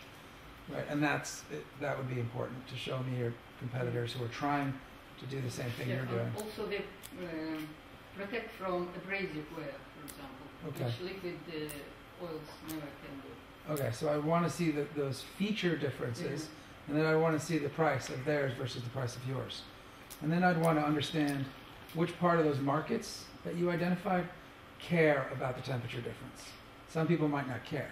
They may say, this is $5, this one's 20, but I don't need to spend the 20 because I only operate within these temperatures, right? So what you're going to do is you're going to segment the market, and you might tell me everybody cares about temperature. It's a big problem in the industry. And then I'm like, okay, great. Then as long as you can, then I need to know two things. I need to know how much of these other competitors, right? And then if you save me $300,000 a year, which was the number for that big generator, right? How much do I have to pay you to add that to have you go install it on my pump? That's number one. And number two is how much would I have to pay them? I'm a business person, the customer. I'm going to do this number in my head, right? I'm going to say that only operates within this range. So just show me that as the investor, the math of what they cost. You showed me how much I saved, which, by the way, this unit economics from the customer's perspective is great that you had it here. The only thing that's missing on there right away is how much would I spend. Because customers are funny in that you can tell them they're going to save X, but sometimes they don't want to spend up front anyway. They don't totally trust you. You have to go get a big customer, give a little bit away for free, show the data, and then they'll go do it. So just those little additions would do it. And then go on a little more. This is great. Maybe some photos. Okay, so the only other thing is I didn't get a picture of the global market. You had mentioned the size of the market in Russia. Yeah. But I'm curious what the global market is. It's really difficult to estimate. Okay. Because it would be good for you to try to estimate it because it's probably a very large number. And you're going to probably have the opportunity to turn into a much larger company than, maybe as large as the size of that market, right? So if you turn into $1 billion company. I can estimate the market for pumps, for example. The market for pumps is $3 billion in Russia, $12 billion in Europe, and $30 billion annually. And that's your market? Hmm? That's all your market? I mean, that's all potential customers for you? yes, this is all our market, and more than that. If you spend 30 billion for pumps, it means that you will spend 5 times more for energy. Okay. For those pumps. You have to put those numbers up on the slide. Okay. I mean, you're talking about 30 billion, 12 billion. Yeah. How could you got to put that up there, right? That's like the thing you want to tell me as an investor, Yeah. right? Lay out all the countries, make assumptions, get estimates, spend money on consultants if you have to get the numbers. But you're talking about tens of billions of dollar market. So Yeah. put it up there really big, right? Yeah. Instead of just focusing on that. And then towards the end, I think we had, I just wanted to see a little more on how you get to that revenue number. So, yeah, that's about it. Exciting. Thank you very much. Sure. My name is Alexandra Vachnadze, and I'm a second-year master student of Graduate School of Management from Petersburg. And I'm happy to introduce my team's project, which is called CARMI. The organization brings more and more people in the large megacities. For example, in such cities like Moscow, New York, this picture is very close to reality.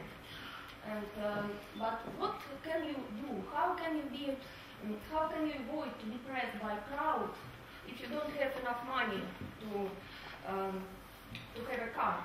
And would you mind if this handsome guy just give you a lift? If no, then CARMI solution is just for you. CARMI brings passengers and car owners or drivers together. And how it works. The city is divided into cells. Each cell has a CARMI stand, and so you can just see it right here. And our smartphone application links passengers and drivers together. Passenger gets a ride, and driver gets social points, which can be converted to some discounts for some services such as car washing, fuel, or parking. And this is how it looks like. For example, you can just check in with our CARMI application in real time, and you can see where some passenger stands, and you can give a lift to him and just earn your social points. And what are the benefits? Passengers get flexible service which is affordable, and drivers get their discounts, and for our partners it's like an advertisement, additional advertisement, and improving social image. And everything is very fun because it's a game, it implies social interaction, and in such a way it's quite engaging. And what are our competitive advantage? Well, it's just very easy to understand how our solution is different from such transportation means as public transport, taxis and private cars. I want to stop with car sharing and carpooling service which already exists. Car sharing implies that you share your car with some strangers or you use some common shared car.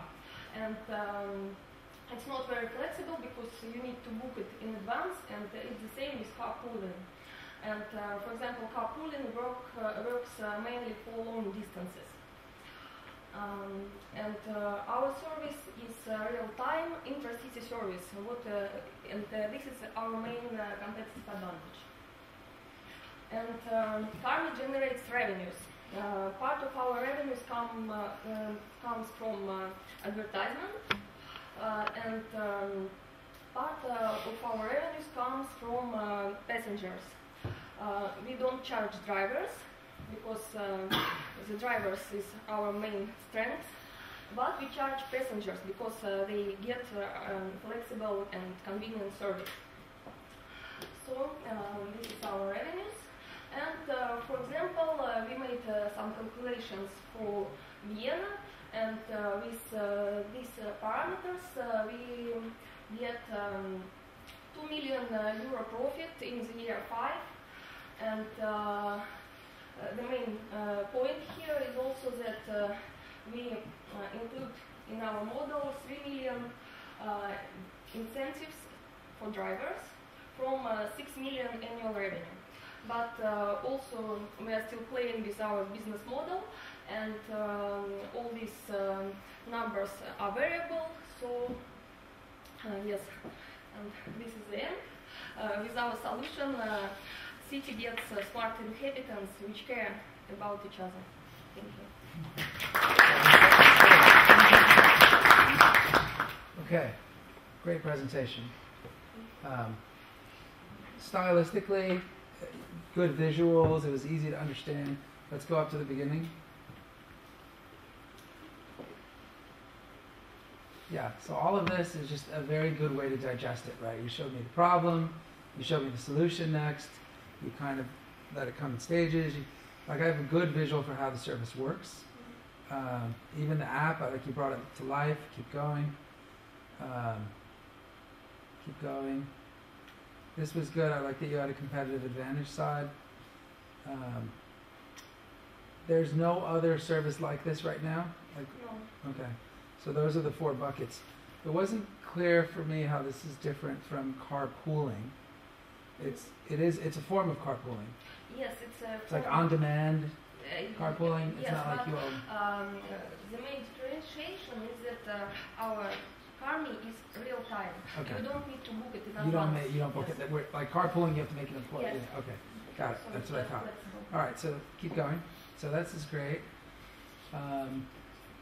Okay, keep going. This is great, by the way. You showed the business model. Go back up. You flowed from the business model, you did the competitors, the business model, and then you got here. By the way, this is the first kind of bottoms-up revenue model that I've seen today, where you literally identified all your assumptions. Like if you're going to get to 6 million in revenue, how many cars do you need? How many riders do you need? How many times a week? And this, once you know this, so it's 3 times a week. You need to have something like 21,000 cars, and you can start to ask yourself, if you want to get there in year 5, how many cars per month do you need to get to sign up for your system, right? Yes. And that's where you start to ask yourself all those questions about, well, is that number realistic? Is that number realistic? Is that number realistic? Are 700 meeting points realistic? And you can flex this. So this is great that you did this. 11% of target passengers and 25% of drivers. Take me to, the only thing that's missing on here is, so you need 1 out of 4 people who has a car to put their car in the system? Yes. Okay. So I understand the assumptions you're making. But the most challenging for us is just to gain the critical mass of people who will use our service. Right. Of drivers and passengers, it should be in good balance, and so it's 4 million, so 63,000 weekly rides. Those people today are taking one of those other options? No, they don't. Actually, carpooling are not so widespread right now. Yeah, I guess for example, for United States, I know the statistics is about 10% of people who use carpooling, but it's mainly for long distance travel. I mean, for your 4 million lifts, 63,000 weekly rides, where are those people coming from? Are they which of those 4 other options are they taking today? Are they taking bus? Just public transportation. So they're coming from public transportation? Yes. Okay. So how big is that market? Like, I know it's huge, enormous, but yes. I'm wondering if you get 25% of drivers, so if you get 11% of passengers and you can make $6 million, right, then we can multiply that by 9 to get to, if you got 100% of target passengers, right, you would have $54 million in revenue? Yes. And that assumes how much for each ride? How much am I paying per ride? We have a subscription fees for using application, and in this model it was about 40 euros per month. Okay, So that wasn't on the slide before. Yes, that Okay. wasn't, but I have financial Yeah, so I projections. think on this slide, you just want to move things around a little. I think there's good data here. You would need to add how much you're charging the customer. So 40 euros. So now let's switch gears for a second and talk about strategy. Because buried within all of this, right, and especially when you start to map this out, your instinct is always to be like, oh, this is great, this is very doable, right? And go back up to your business model for a second where you showed the euro. Right there. Okay. So really, there's two key assumptions in here, right, that your whole business depends on. There's actually more, but one is that you want to get in the car with the person, and you could probably fix that by doing some social reviews, and we know people are carpooling already, so you probably get past that one. The next, and we're talking about stripping away the business and looking at the transaction, which is where I pay and I get in the car, and you pick me up, right? So you need both people to agree. So at the core of every business, and I'm going to talk about this tomorrow, is the fundamental unit transaction, and specifically the very first one. You know, I present this to somebody, and then they have to respond the way I want them to respond. I say, here you go, and they say, okay, I'll give you $5. In this case, what's the first thing that you need? You need somebody to put their car on the system. Yes. Right. So you're a platform, so you have fragmented buyers and fragmented sellers, which is always a tough business to start in. So eBay started with Pez dispensers in a very narrow place. Facebook started with colleges, and you always start with the supply side, right? So you might want to start within people within a very narrow segment of the city, or people that are connected because they all work in finance or something like that. That's a different story. But there's an assumption here that those people are going to put the cars on the system for discounts. Yes, discounts is kind of incentive. Also, we think about incentives such as social ranking. For example, if you know some couch surfing, this website, they also have social ranking stuff and no other incentive except that one. Except, I mean, Airbnb and others. And this model exists in the States today. You probably know them. Yes. The companies that are doing this in the States. But they're paying the drivers. Yes, I know. They're giving them a piece of revenue. Yes, but actually it's not very sustainable business model because just driver and passenger can negotiate without the company just to pay less or something like this and just to not give some fees from this to the website. So. Yeah, but aren't you at risk for that anyway? So if I'm going to pay 40 euros to you on a subscription, right? Then after my first ride with Joe, who goes the same way to work with me every day, I'm going to say, well, Joe, I'll just pay you 20 euros a month. Yes, instead of paying. It is really possible, but actually this service aims at some people who need spontaneously go somewhere within the city and public transportation is not so convenient. Oh, so I can't cut that deal. Yes. Because again, you need to just negotiate in advance your trip with the driver. Right. Yes. So, but you could probably, because then you're in the same boat, right? If this is spontaneous, then we can't negotiate in advance, right? Yes. So in order for you to connect, in order for the platform to connect me to you, it can charge me first, and it can pay me all before I ever pick you up, right? What I'm saying is there's ways to get around that. Yes, like Odesk, you guys know Odesk, right? Mm-hmm. All these platforms where you hire freelance workers, they were worried about the same thing, which is they're just going to circumnavigate the system and you won't get your commission. And the way around it is always to build extra value in the platform and the social ranking, because if I don't, as the driver, if I don't declare if I try to just let the person pay me directly and I don't go through the system, then I don't get my ranking, and then people don't contact me because I don't have the social proofing. And so I would revisit the no revenue and not be so worried about that. You can work your way around that. And Frank, I think it's going to be critical to get them to want to pick people up. But why are you against for example, free car washing service? Oh, that's another form. That's another form of revenue, and you might wind up being right. And so I guess my only point is, pay a lot of attention to this. Interview a lot of people, right? Make sure that you're confident that they will do it for car washes, and you might wind up being right, and it might wind up being better. But it's a fundamental assumption in the business. The other fundamental assumption we didn't get to because we're running out of time is the €40 per month. So make sure that people were willing to pay €40 per month and do a little customer work, focus groups, research, and why 40, why not 30? But actually these numbers are really variable because, for example, we can decrease the subscription fees and decrease our spending for drivers, for example. And the numbers will be a little bit different, but it's also very flexible.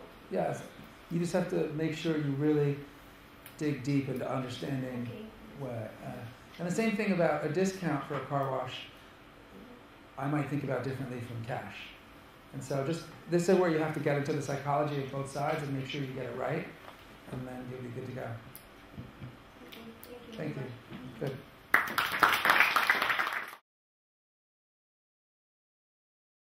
Hello, I'm Ivan, and I'm the creator of this browser online game called Our Game. It's been in development for 2 years, and now it's ready, and the alpha version of the game, so you can try it if you want it, but it's also in development state.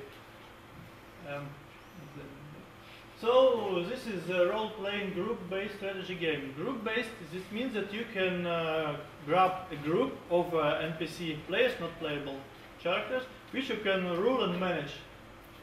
And you can do in the game everything you want. You can trade, you can hire some units with high capacity or very high speed to trade some goods. Or you can train some warriors to defend those traders with high capacity units which can't fight really. Or you can train some archers and rogers to grab the goods from the traders and to hit the warriors which are defending these nations. So what's ready for now? The demo version of the game. So there were some demonstrations and everything is good. But there are some problems and we are going to maintain the game before we are going to launch it to the big auditorium. The reason of the creation of the game that I've got another vision of the game in the selected genre. Most of the games have the skinny box mechanics where you click, click, click, click and level up. Click, click, click, click, click 2 times more and you level up again. So it's not really interesting for the players, and players will need something else in some time when we'll finish our game. So also the players need more freedom. Now they have to fight to level up, but not really everyone wants to fight. Someone wants to trade or maybe grow some plants on their farms and to trade with them. They don't want to fight, but they have to fight because they can't level up, and if they don't level up, they can't maintain their profession. So they have to fight, and this is not really good. My reason of creating the game is to research the game mechanics, to make the prophecies and other things are really interesting, and we can create very interesting things in one. So let's go next. When we'll create the game, okay. Now we are making the open alpha and testing versions, and our main reason is to get more players to test the game. We got some literature of testers, but they don't really know what to add in the game. And our main feature is that all the players can really do something in the game that will influence all the players in the game. They can choose the way the game will go, and no one really have this thing. And the players, of course, need to conquer to reach their goals. Some players want to research some instruments to grab resource faster, but the resource miners know if they've got the better instruments, their price will lower, so they will fight each other. The workers which okay, I think this is clear. So who I need? I'm looking for the people who think as I am, and I need a co-founder to go through the walls which she can meet, and other tech specialists, web programmers, game designers, and someone who is really good in drawing. So this is my contacts. You can contact me and ask me all the things you want to know about this. Thanks. Okay, thank you. I guess you guys should be cooperating on games. So you've got an idea for a game that no one has created yet that's different, right? A different experience. And so you have a couple of slides here, if you go back, that's just kind of why you're creating a different kind of game, right? And it's online right now? The game exists? It's online on this machine. Ah. It's not accessible from the net now. Okay, well, it will be accessible. Show me a photograph of the game first. I'm looking. Yeah, but I mean. No bad pictures, so it's better not to show the technical version of the game. It's not ready yet to show? It's not ready to show, but it's working for testing. I understand. You can test it, but you can't see it. Okay, so the alpha version isn't ready yet. Yeah. Okay. And we tested it, put it online, got some feedback, and got fixed all the bugs. Okay, so I think this is about a product you're creating, right? As opposed to a business. And so it's very early, but you need to just the same, and I don't remember if this was in your presentation as well, just the size of the gaming market, how it's growing, but more importantly, segment the market, like break it up into what kind of games. Because there's got to be segments there, right? There's different categories of games. So understand where the dollars are. So is this going to appeal to a certain type of gamer? How old are they? What are they currently playing today? Are you stealing people from, like what games are you stealing people from, right? And so help me understand, and this goes for both of you, help me understand the world of gamers today, right? What are the categories? Are there short games, sports games, multiplayer games? Not casual players. Yeah. Are there quick games, like, you know, Farmville? Like, how do I think about the different categories? And which category are you playing in? Because there's games that, like, moms are playing Farmville in the States, but they're not going to play this game. So who's playing which one? And how big are they? Does that make sense? And then so you're going after that. And then who are the games that are closest to your game? So show me some competitors. Tell me how much money they're making. All right? And then I can say the game that's closest to you, but yours is better than for these reasons. Right? And then show me the projections and all those other things. So you just got to build out the rest of the business plan. And once you have your photo up there of the game, then there'll be something visual to attract you. So you got a lot more work to do on the business plan part, the presentation. I know that, but this is all I have for now to present to you. Okay. Well, hopefully it's been helpful to hear what you have to build into it. If you can get data from the early people testing your game, then you can include the data in there, right? Like either quotes they said or something, it's always good to get user testing data in your presentation for any product or business. Or they played it, you know, on average 10 minutes longer than this other game. Think about what validation you can get from user testing, right? Whether even sometimes it is qualitative, something they said, but data in terms of product testing is always really compelling for potential investors. So, thanks.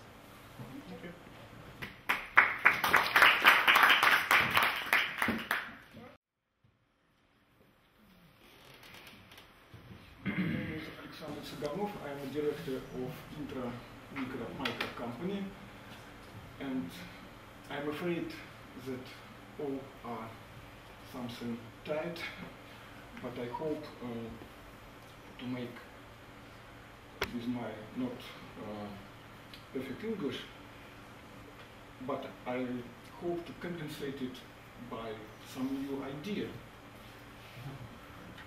The question for all the businessmen is what will be the next global future gadget for our markets.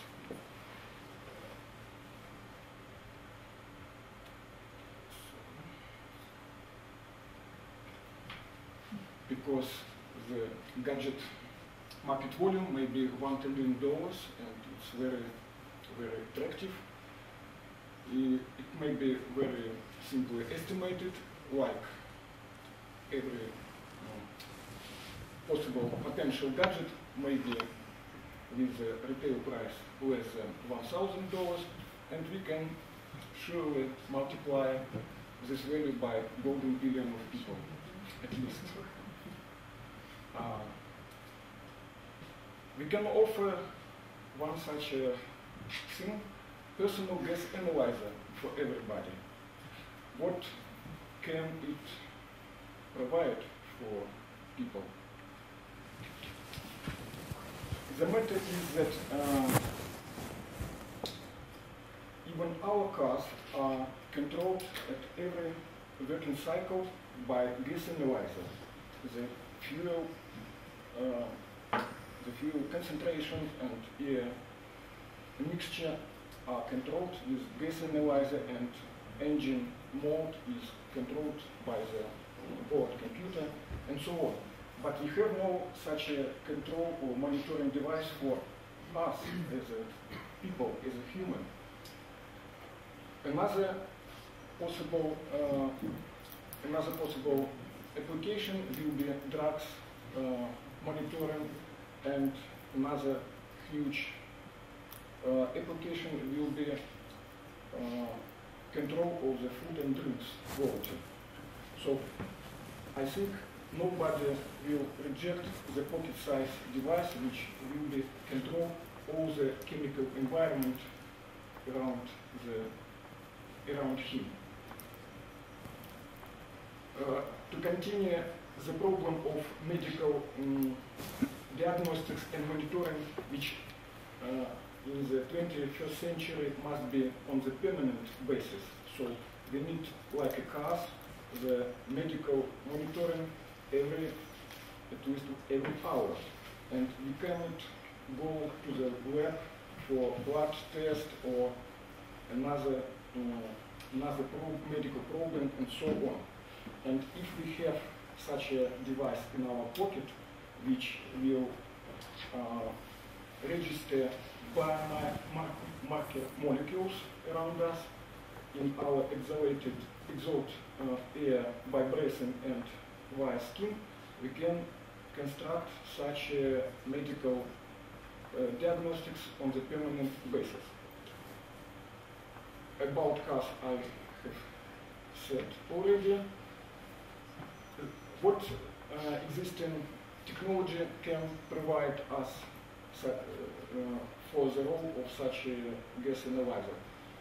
No one, I think, because mass spectrometer, electrochemical cells, ion mobility spectrometers cannot provide necessary combination of the valuable properties like low dimensions, low weight,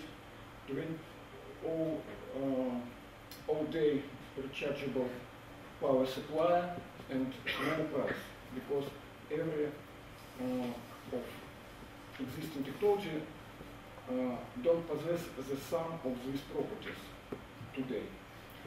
And we can offer new approach to this problem, collisional electron spectroscopy, which we have patented in United States, Japan, China, Germany, France, United Kingdom, and Russian Federation.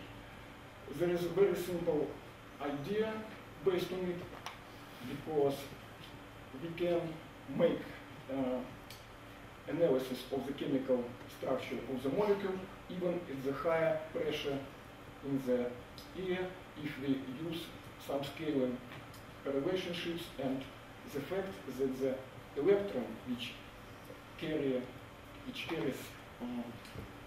information about the molecular structure of the gas impurity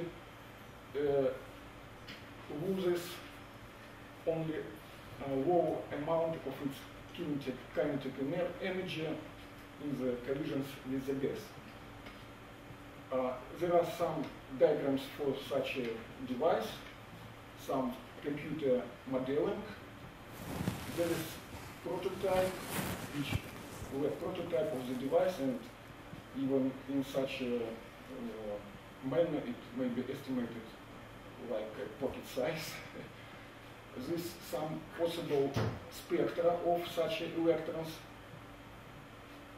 There is a list of detectable molecules. It is enough wide range and enough wide list of such substances which may be detectable. And again, I can say that we have patented this device in Russia, in the United States, Japan, China, and European patent in Germany, France, and United Kingdom. We have some scientific publications in Journal of Applied Physics, and there were some presentation at the international physics conferences. Thank you for your attention.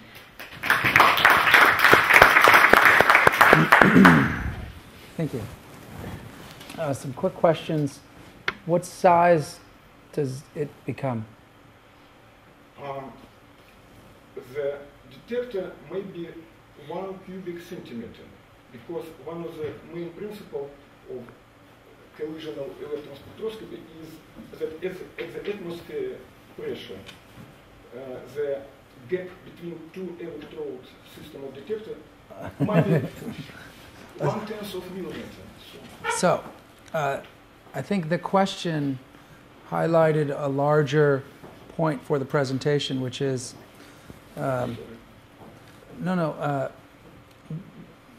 there's good science here, but think of me like a customer, right? So I'm telling my friend, well, you have to buy this because, and they would never say what you just said because it gets into the science. And as the customer, I want to know my value proposition, like how it changes my life, right? So what's missing is paint a picture of the experience, right? Is it on my button? Is it, in my chewing gum? Is it, do I have to take my phone up and breathe on it? Is it, where is it? How big is it? How much does it cost me? What kind of data do I get, right? And is that compelling enough for me to spend $1,000? Sorry, you did say how much it cost. It cost $1,000. So first paint the picture of the customer experience, because behind all this analysis, there's a customer. And they have to make that decision, right? And they're going to see an advertisement, and it's going to appeal to them emotionally about some benefit they're going to get. And they're going to say, ooh, that's worth $1,000. And then I'm going to tell my friend, you got to do this thing. It's $1,000, but I get this and this and this, and it changes my life this way, right? So put that up front, which is, because sometimes you get engineering and scientific discoveries lead you down a path of creating a business, that's engineering driven, but you have to make sure that there's a customer experience that they're really going to pay for. And sometimes it's the smallest thing that makes it not work, like the way it feels, or, you know, the price, or something else, right? And so start from the demand side, I would say. And because I guess all of this boils down to one thing, which is the very first thing in every presentation is what problem are you solving? And we never talked about what problem you were solving. We said, well, we analyze our cars, why don't we analyze our people? But analyzing people solves which problem for me? Does it solve a problem for me? And you mentioned all the molecules, and as I was looking at all the chemicals that it can tell me about, I was like, well, don't show me that. Show me all the diseases that it'll tell me about. So will it monitor my diabetes? Will it monitor my alcohol content if I'm driving a school bus? Right? And it's the customer-centric design of a business plan, right? And the product is a customer-centric design. What is my problem that you're solving? I know I can analyze my gas for $1,000, but what problem do I have solved, right? So start the business over from that, because you have to have that. And then you have to say how many people have that problem. And then let's do a little testing to make sure they really will spend $1,000 and they really will carry this thing around, you know. So, yeah. So build that in. That's the takeaway.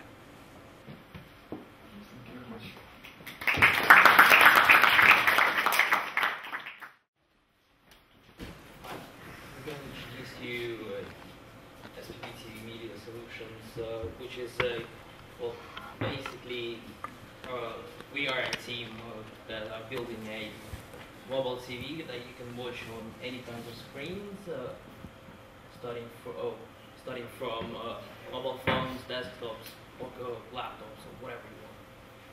We've got two business lines, to B2C and B2B. B2C is directly to customer. You can download an application to any of your device, which is free, or the B2B, which I'll talk about later. This B2C model, you can download an application to any kind of platform, which is unique for this kind of solution. So it's available in less than set of boxes and so on.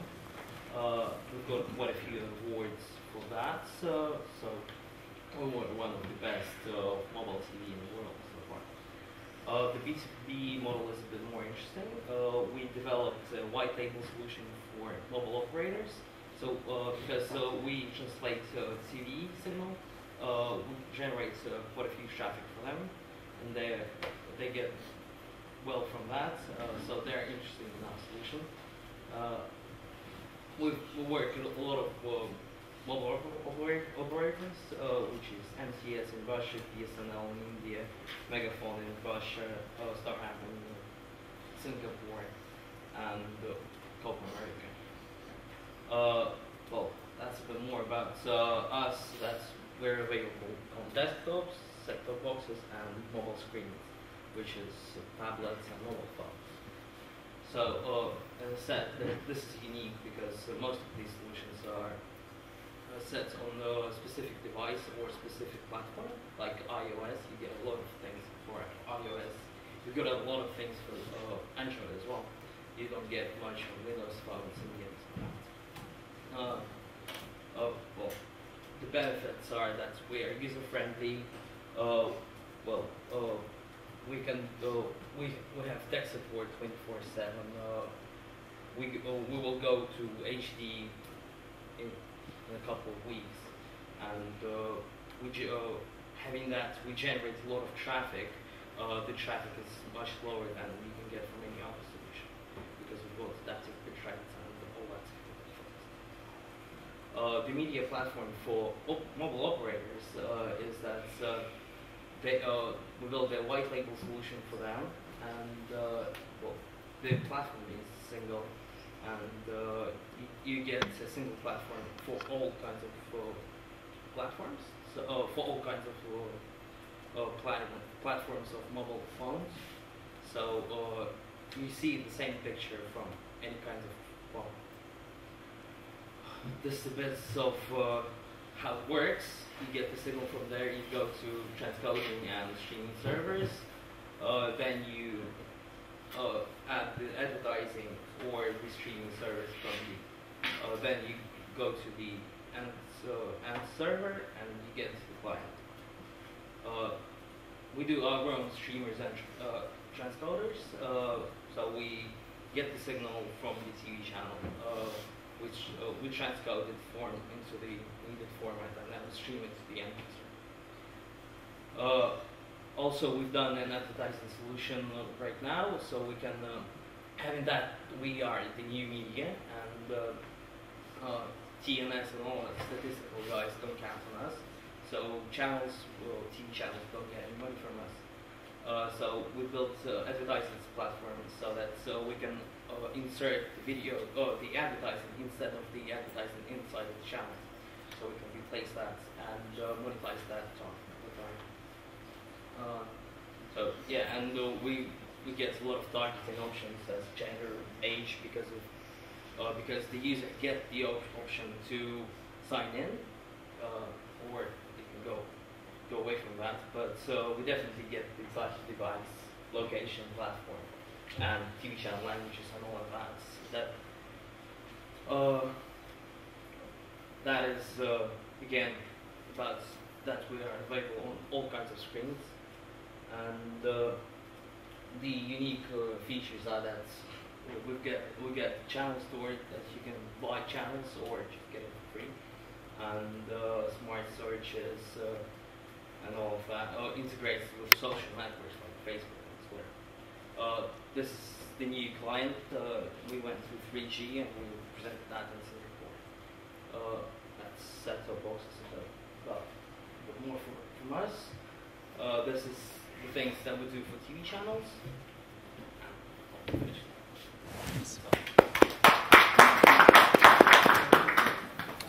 Okay. How big is the company? Right now it's 80 people? Yes. How long has it been around? Since 2007. 2007. Yeah. Okay. And then what's the revenue?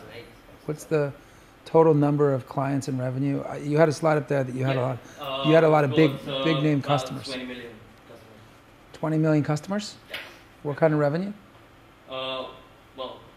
We get most customers for free because the application is free, and we get paid from the operators and from advertising. So is that like the TV? Is the TV channel? I don't. No, it's that's the application where you can watch TV channels.